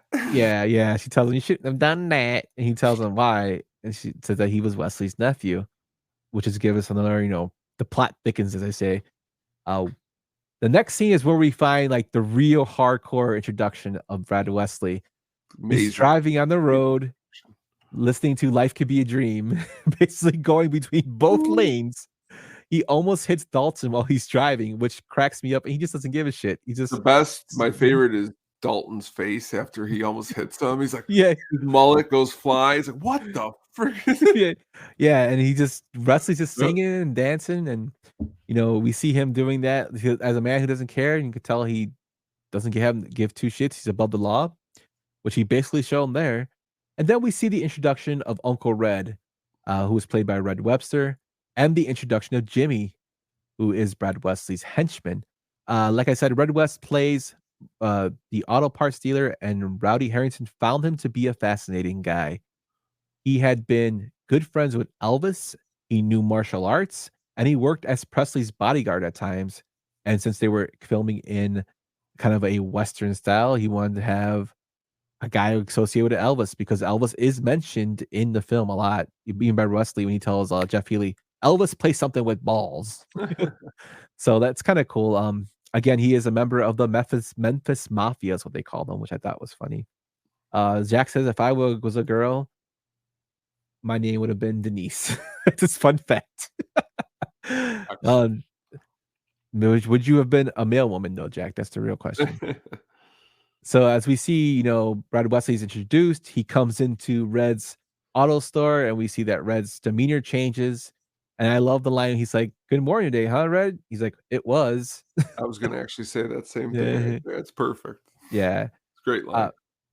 And then this film cuts to where the cheesiness of the film, as it shows, Emmett looking at Swayze's Mercedes underneath the tarp he has, and that music plays, and then you see Swayze outside shirtless doing Tai Chi, being watched by Wesley from across the lake, which I thought was hilarious. There's a lot going on right there. Me and Katie have talked about, because it's not just Wesley watching them. Emmett's what do you call it's watching them too? The guy who owns the Emmett, yeah, Emmett. He's watching them, and he's like got this staring at him, and it's like it's not staring like, oh wow, he knows karate. It's almost like, wow. Like, just really, really great scene. And the music that plays like Oh yeah. yeah. It's like But come on, man. You being the big martial artist fan that you are, I mean, look at those moves Swayze was doing right there, man. Yeah, Tai Chi, like yeah, there we go. Tearing it up, man, right there. We then cut to a scene where we're back at the bar and we see Tinker, the introduction of Tinker and Pat and O'Connor, who are basically trying to strong arm the owner, telling him he can't fire Pat McGurk because, again, he is a nephew of Brad Wesley. And then, they call in Dalton in there and they threaten him, saying that if he's not hired back, they will cut off the liquor supply as Wesley runs the liquor supply delivery in the area. They get into a fight where McGurk tells him he's a chicken dick, which was a totally improvised line, and he cuts him and then eventually gets roundhouse kicked to back out a window. I like Swayze right here too. He's like, it's like, that's all you're going to need to know. He's like, no, I'm going to have to need a little no more than that. Like the way he says it to him, and then they just start punching. Great scene. Yeah. And also, I love the fact when Tinker takes out his knife, how he takes it out. He's like, hey. The way he pulls it out. And then he punches the owner in his stomach, and like O'Connor gets messed up in here, man. Like Swayze elbows him, forearm elbows him in the face, and like to the point where like he just basically like there's a big pile of bricks about to go down. He just pushes him over and he tells him get out of here, and they carry him out. That fight scene I love that fight scene because he kicks him out the window. It's totally 80s to me. It's like, but cheesy galore. Like I love it. Getting kicked out the window and then getting his ass kicked in front of everybody watching. And then you see the other bouncers just come by and just pick up people to take them out, which I loved. We then see him transition to the meeting of Doc. And we find there that Dalton has a degree in philosophy from NYU as he carries around his medical records. Again, in this scene, Doc was supposed to sew him up, but it got changed to stapling. So Kelly Lynch basically she overprepared for a job. And then he says the famous line, pain don't hurt. So what'd you think of that whole little trend, like pain don't hurt line? Again, it makes for, another great line for the movie. And again, one thing we'd always talk about is, do you carry around your medical records with you like in a folder? I know he's a bouncer, but like still got my file here. And this is actually, you can see on the file his first name is John, right? Which they don't really say that before this point. Very, I think it's again, what I always loved about this movie is the scene, like it almost is like a play. There's only like 6 scenes. Like there's the bar, there's the hospital room. You never actually see any driving between any of these places. So like in my head, it's just like a hospital, Red's place, the bar, and then the barn and Wesley. Like you don't see anything else in this whole movie besides those locales, like a town, more houses. Where's everybody live? That's why I like the movie. It's very simple. Yes, very, very simple. We then cut to Wesley's henchmen and we see O'Connor. We see them in a monster truck, which is actually a Bigfoot's number 7, which I just learned today. I'm a huge fan of Bigfoot. But yeah, Bigfoot number 7 monster truck, which Tinker drives, which is totally fitting for him because he's like 450 pounds. No, there isn't a bookstore in this one. No bookstore. But you see the dialogue between Brad Wesley. Oh, I love that scene. Brad Wesley and O'Connor, and he's like, "You're weak, O'Connor." And after he like kicks him in the nuts, you're a bleeder. Yeah, and he punches him in the face, and then he tells him, "Don't worry, because I like you." As he gets up, and then he kicks him in the nuts and says, "Get this piece of shit out of here." Get this piece of shit out of here. Yeah, and I love the way his henchmen just laugh. Oh yeah. We also find that this transitions into them at going to Red's store and destroying it because Red won't pay protection money. We see Dalton pull up and we see them after his windshield had been broken. We see them go and basically destroying his store. And he says, "Easy day" or something like that, or it's like so much fun when you're having work's always easy when you're having fun.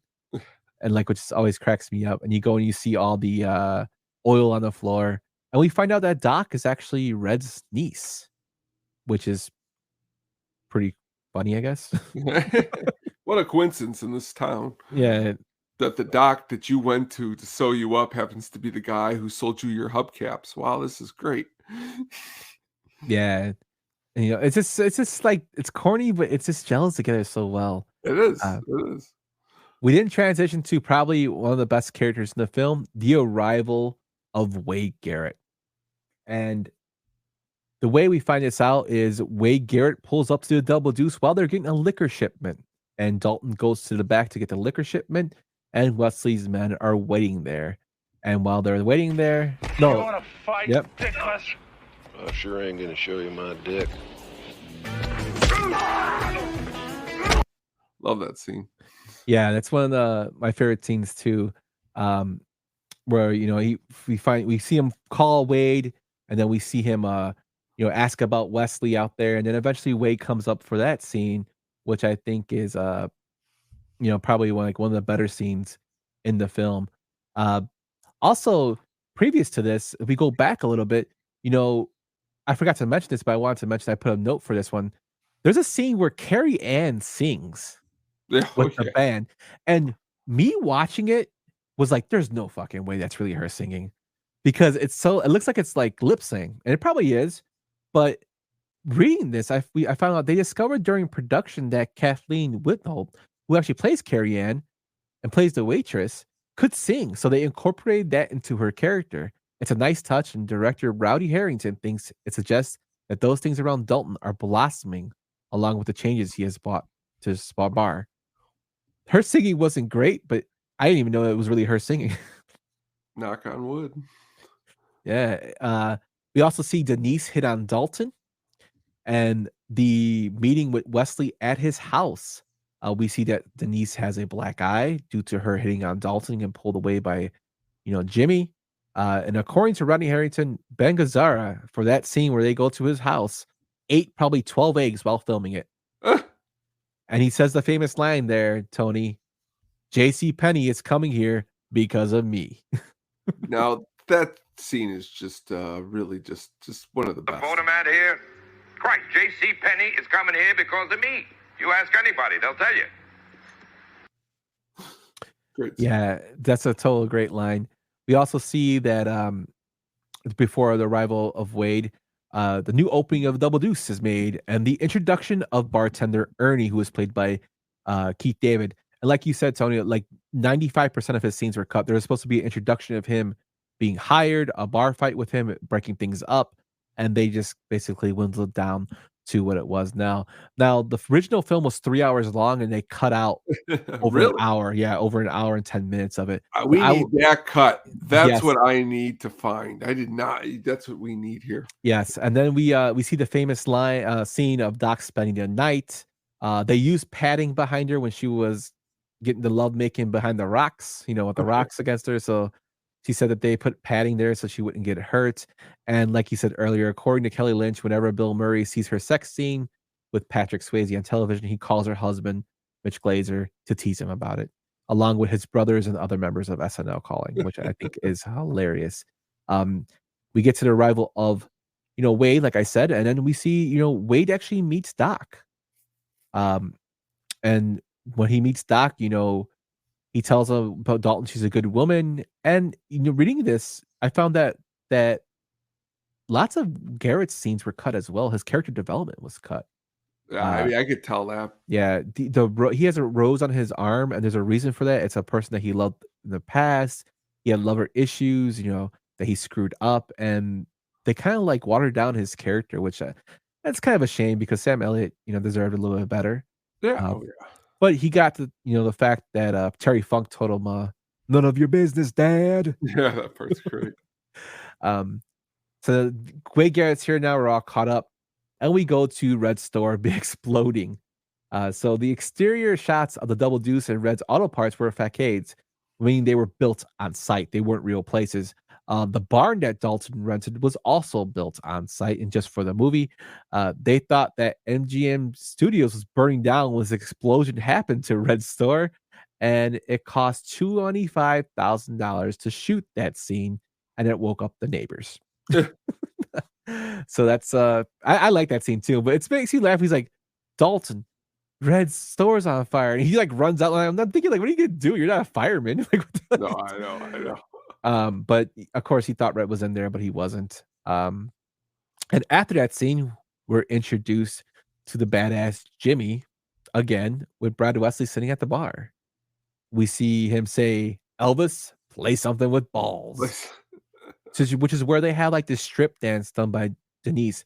Now, when I was doing research for this, Julie Michaels, who played Denise, said she was very nervous leading up to this doing this topless table dance scene because she had never performed nude before.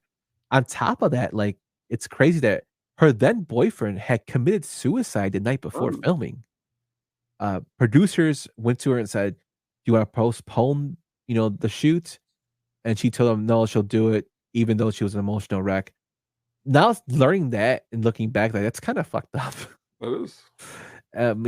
That sucks, man, for anybody to go through that. We see the awesome fighting of Jimmy just beating the shit out of people with a cool pull cue.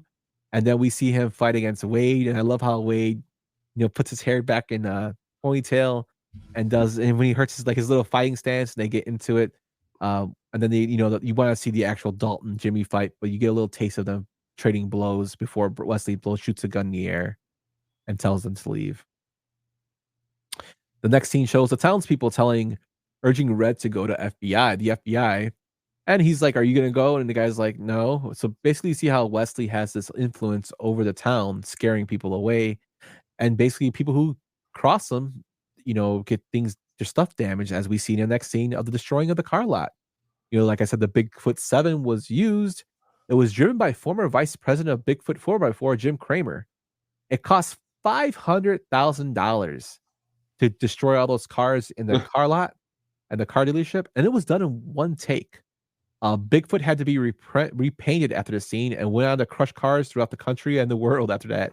So that's kind of cool that Bigfoot was involved in this. I love, so back when the auto parts store breaks down and they all meet up, like the townspeople in the apartment, the one guy's like, "You gotta stay, man. You gotta have insurance." And then when the car thing all breaks down, Red turns to him and goes, "You got insurance, ain't you?" Because it's like he said it to him back at the thing, because he was like, Red's like, "I'm out of here, man." And the one guy's like, "You got insurance, like you're gonna stick around." And then when his place went down, Red just looked at him like a smart ass and was like, "Got insurance, ain't you?" Yeah, Red's got some great one-liners in there, man. Like his one-liners are really good.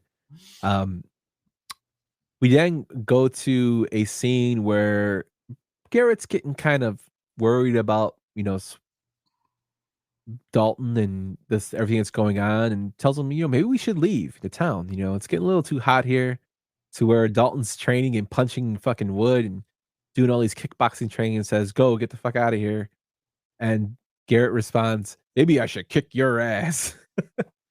To where he tries to swing at him. Mm-hmm. Taught me as much as I ever taught you.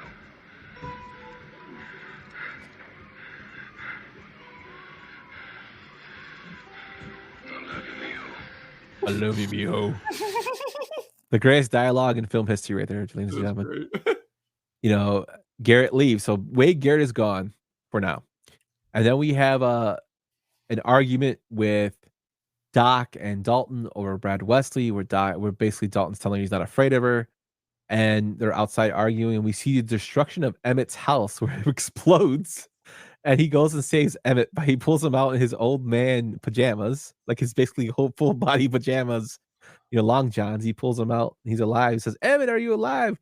I'll be all right if you just get off me," which he does. And that's as he saves Emmett. He sees Jimmy in a typical cartoon villain way of driving off in the motorcycle, cackling. What's great is what's her name, Kelly Lynch, before, because she's like, "You gonna save him? Who's gonna save you from him?" And then the explosion goes off right after her. Like it was like planned. Like she screams and the explosion literally goes off right after her scream. Yeah. It's perfect. Yeah, and I just love the fact that Jimmy's driving away cackling. Oh yeah, he's like, yeah.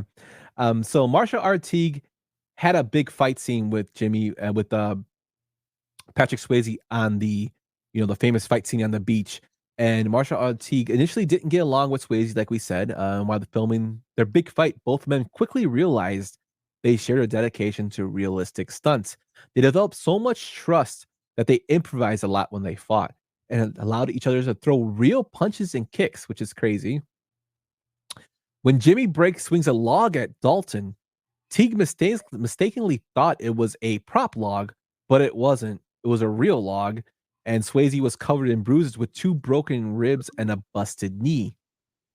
Now, the busted knee is actually something interesting because Swayze, who already had a banged up knee, was being approached by Joel Silver. Like I said, he directed the Predator series, and he wanted him to play Danny Glover's role in Predator 2. Swayze turned down the role because it was really physical and took a lesser physical role in Ghost. So you can thank Marshall Teague for Patrick Swayze being cast in Ghost. Jack says here, $500,000 for that scene. That's some NASA accounting there. Hey, man, they destroyed a lot of cars in that car dealership, my man. So we go to the big epic fight, Tone, and like everybody's favorite line is, "I used to fuck guys like you in jail," which has been parodied on so many things. Marshall Teague told a story that he took his mother to a premiere of the movie, and when the fight scene against Dalton happens and he says the line, "I used to fuck guys like you in prison," his mother jumped up and proudly shouted, "That's my boy."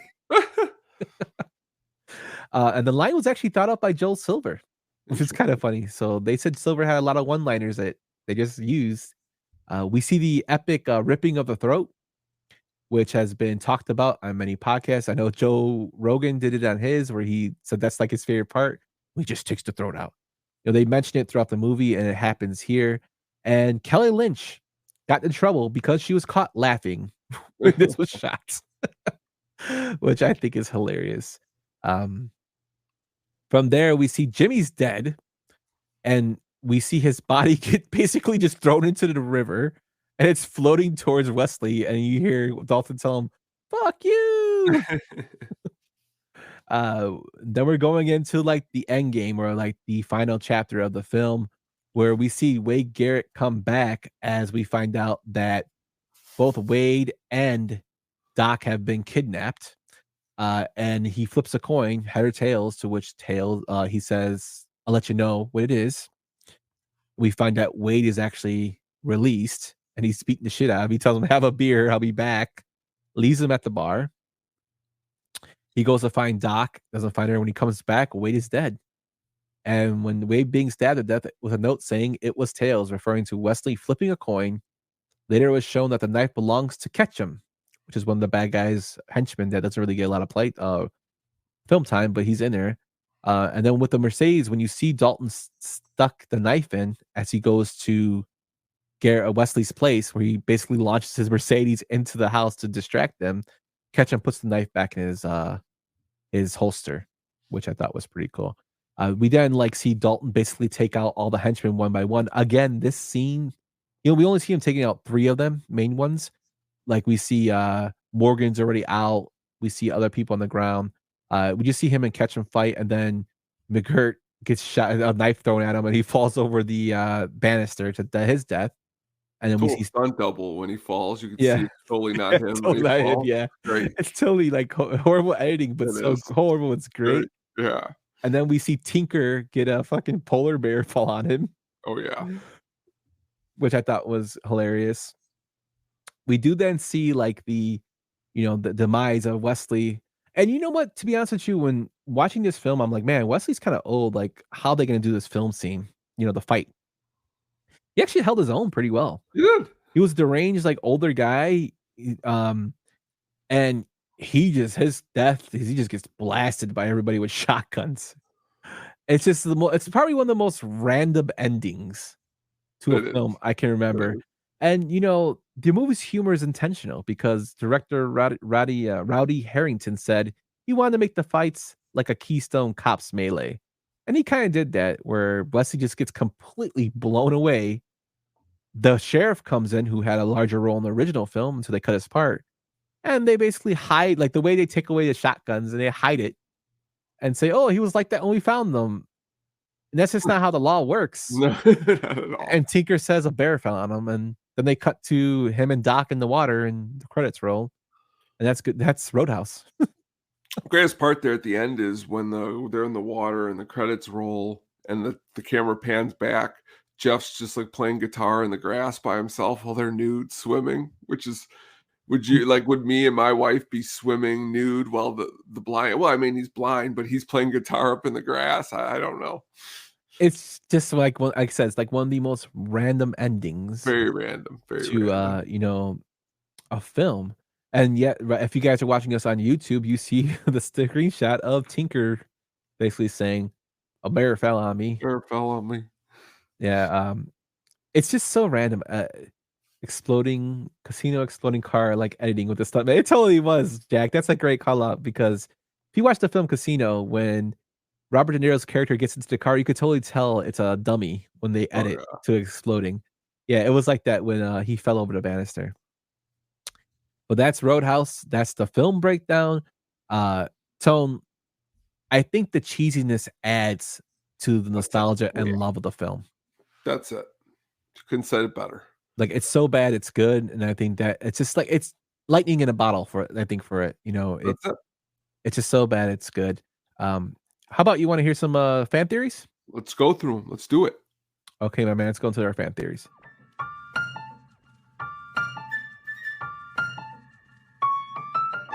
You know that fat cocksucker says I look like the Shah of Iran? Who does? Tony.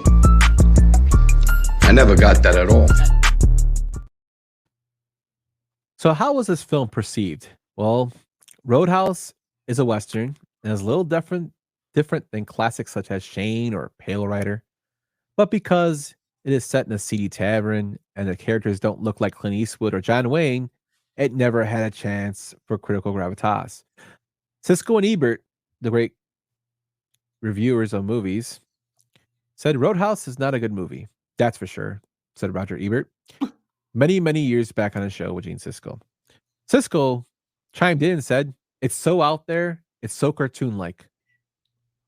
They both gave it thumbs down. Almost needless to say, audience and critics at the same time didn't really get it, is what Joel Silver said. Roadhouse was the lull between Die Hard and Lethal Weapon 2. The initial box office take was modest, and the reviews were horrendous.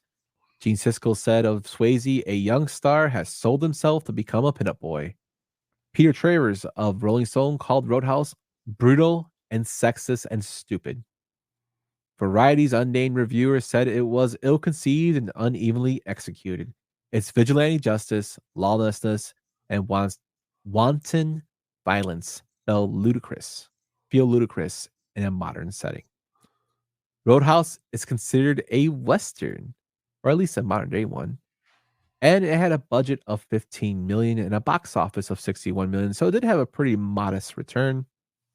It gained a lot more from video rentals and television play, and like I said earlier, it was one of the most watched and streamed films in 2020 and 2021 during the pandemic.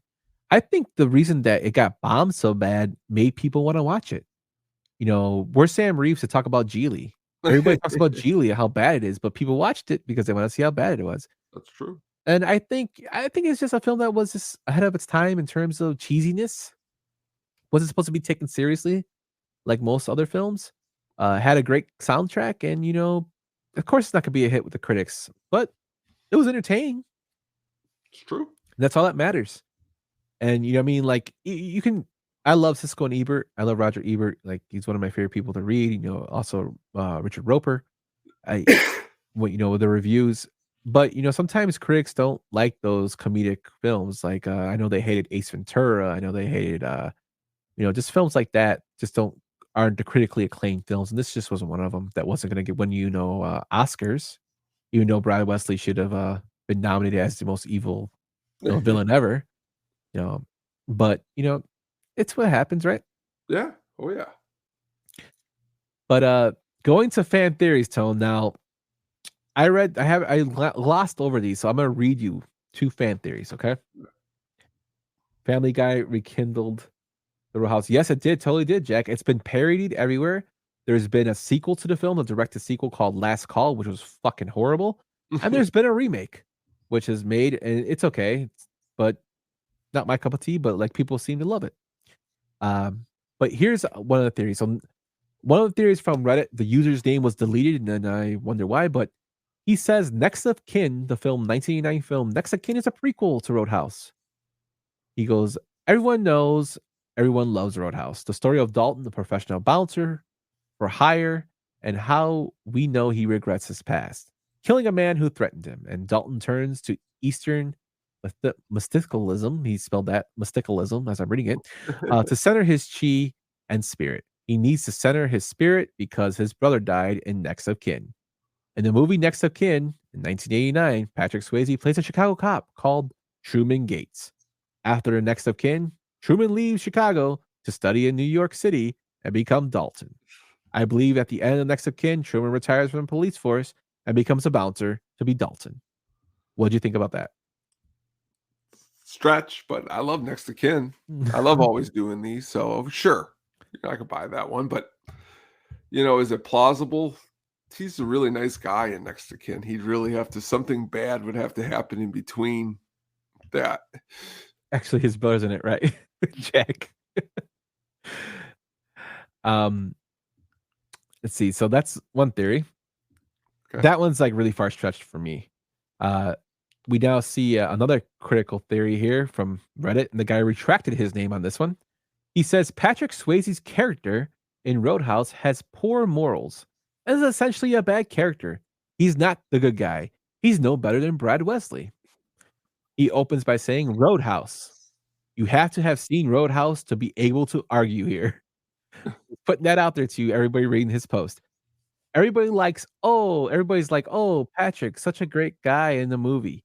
He's a nice cooler that only wants to fight when he has to. And he's a philosopher, and he's so romantic. No, no, no. Patrick plays a sleazy, bloodthirsty dirtbag in this film.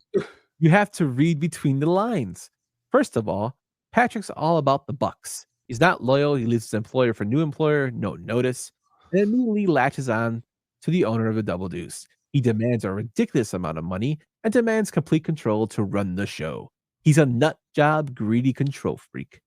Patrick has poor people skills with Brad Wesley. Most of all, the trouble in the entire movie, all the murders, could have been prevented with some friendly people skills. A little bit of a tactic. When Patrick goes over there, he insults Brad Wesley in his own home, basically spits in his face. Then Patrick bangs the girl Brad Wesley likes, the blonde the bombshell nurse, on the barn right across from the pond where he knows Brad Wesley can see. And yeah, in the movie, it's kind of weird that Brad Wesley's watching him do it, which is... and the nurse knows it too. She's actually probably the worst person in the entire movie. When Patrick kills the bad mullet man, Brad Wesley's minion, that's what he wrote here. The bad mullet man, I'm guessing he's referring to Jimmy. Yes. Wesley's a minion. He doesn't essentially have to. If you watch the scene closely, Patrick kicks the gun out of his hand and disables Mullet Man. He then leans over and pauses for a minute before ripping his throat out. The gun is out of the picture at this point. Patrick could have simply detained him. Instead, he throat rips him and uses the corpse as a prop to intimidate Brad Wesley. Patrick finishes out the film by going on his famous killing spree when he attacks Brad Wesley's home. He kills like 4 or 5 guys, throws throat punches, snap necks, knives, etc. All over one crusty drifter that failed to defend himself. Patrick goes nuts and becomes a murdering lunatic. In the end, Patrick is no different than Brad Wesley. It's all about ego and never backing down. He's a hothead full of lust, aggressive in the power struggle that premeditates the film. He's not a good guy at all. Change my view. That's good. That's good stuff right there. That was great. And Jack comes out and says, before I forget, we could do something similar to this with Ferris Bueller being a bad friend and actually a jagoff. Yeah, there's a lot of theories for that too, Jack. When we do a Ferris Bueller episode down the road, I will bring up those theories. Like, you have to say he's a serial killer, which I think is pretty funny too. So those are two fan theories and fan takes. I think the second one's probably because I don't know if it's satire or not, but It was pretty hilarious. The guy, how he broke it down and just That was good. yeah. So any closing thoughts on the film, Tone?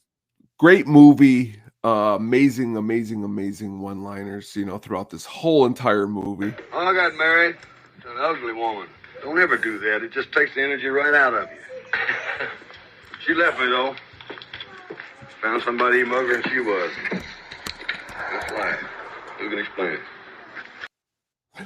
Red, great character. Just an awesome movie. Just again, I like it because again, it takes the edge off of some of the more serious, more awesome movies that we talked about, like during Oscar season and stuff like that. So great movie.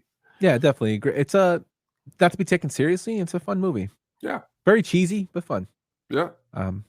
So that's our Roadhouse breakdown. Yeah, my buddy Lynn Brenner had a small drunken conversation with the Ferris thing. I miss him. Yeah, Lynn was a good guy. I used to love listening to him. He's missed. That's our Roadhouse breakdown. I was a little lengthy. Shout out to Father Zoe for doing his Roadhouse remake breakdown. I always love when Zoe can basically shoot from the hip and go off. He gives some good stuff. Let us know what you think of the film at the show pod on Twitters or in the comments below on the YouTube channel. With that, Tone, let's transition. I know we're running a little long on this one, but let's go into what is coming soon. Let's get ready to rumble! Coming soon. Próximamente. Coming soon. Coming soon. So what we got coming soon, my friend? We are going to go through the classics, Ghostbusters and Ghostbusters 2, because earlier you brought up the new one that just came out. So let's go back to a couple of the classics. Yes, and for this review, we're not going to do two big deep dives for them. We're going to go through the development of each, and then we'll go into some of our favorite scenes for the film breakdown. So it will not be like a 5-hour long podcast. So we'll be doing that. Which I'm really looking forward to. I really enjoy the first two Ghostbusters. I'm a huge nerd of them, fan of all of them. But the first two are like the classics, man. And it's nice to go back, especially with the new one coming out. I'm really looking forward to that one. Be awesome. Vigo, yes, Vigo the Corinthian. But Tone, let's get into the Sugar Baggies pick of the week, my man. Let's do it. The Sugar Baggies soundtrack pick of the week.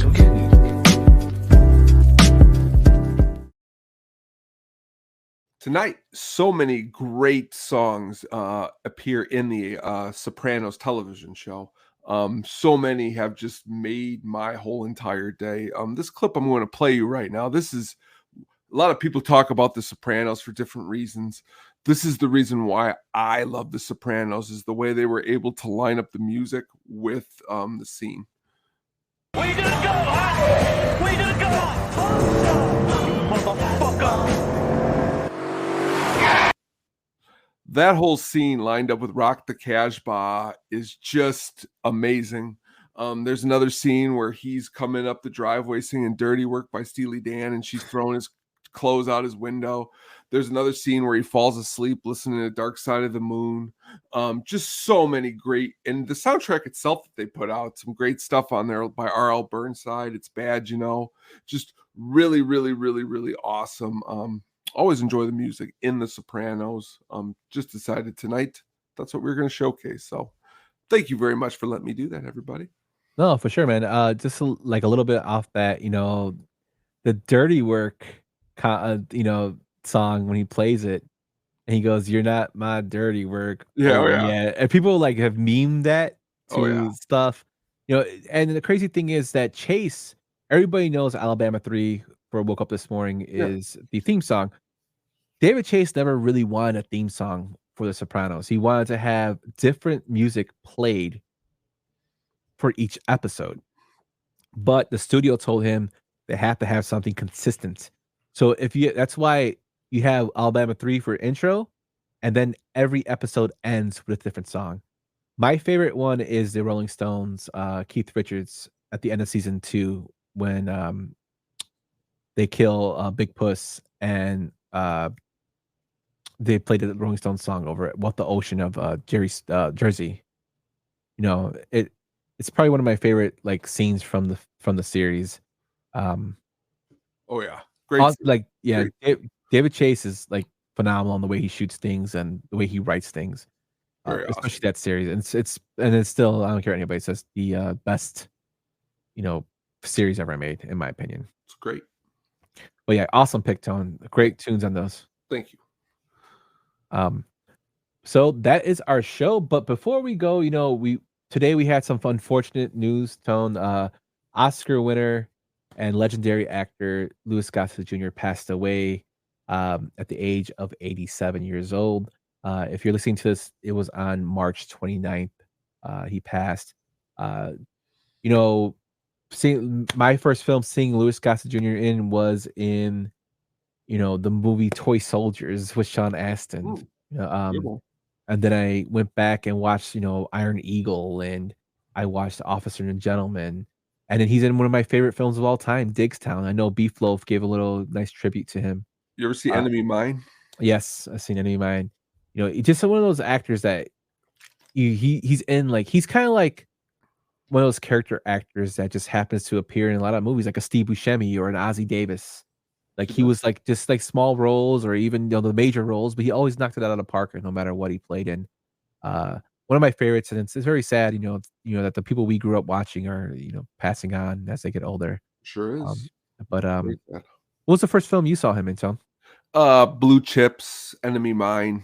Again, I'm a big horror sci-fi fan, and him playing the creature in Enemy Mine with a bearded Dennis Quaid blew my wig back, when I first saw it. But Officer and a Gentleman, he's great. Iron Eagle. I mean, so many that when you hear of his passing and you look up his career, you're like, shit, man, this sucks. Yeah. So awesome job, but in his acting career, just unfortunately he passed away. But another legend goes, and he will continue to be live on though with his memory, with his performances, and prayers to his family. So that's our show for tonight, guys. Thank you so much for listening to us. I know it was a long one. Be sure to check out our YouTube at Statistic Penguin Studios on YouTube. If you're listening to this in audio, and watch some of the videos there. Tony's been putting up some great stuff with toy reviews, lost toy reviews, little mini reviews, video Hollywood stories, which I thought are hilarious when he does them. That I love, and we have the Hookup on Music every Wednesday at 7:00 live. So be sure to check him out there for that as well. And it's getting drafty in here, which we'll be doing a show the 2nd, and they just did a baseball draft with Herb Lawrence and Josh Nelson. That was very, very good. And we're very close to the 3,000 watch hours category. So awesome! If you guys can push this up over the limit, that'd be kind of helpful. But thank you everybody out there. Thank you everybody for watching. Big shout out to Father Zoe for coming back on and giving his review of The Roadhouse. We would definitely have him on again. And thank you guys for watching, and have a great night. Well, what are all these people doing here? Drinking and having a good time. That's why we're here. You're too stupid to have a good time. Well, we weren't too stupid to have a good time tonight, my friend. We had a great time. Yes, Thank sir. you, everybody, for joining us tonight. Have a good night, everyone. Thanks for listening to the At the Show podcast, a Sadistic Penguin Studios production. Game over, man. It's game over. What the fuck are we gonna do now? What are we gonna do? Maybe we could build a fire, sing a couple of songs, huh? Why don't we try that?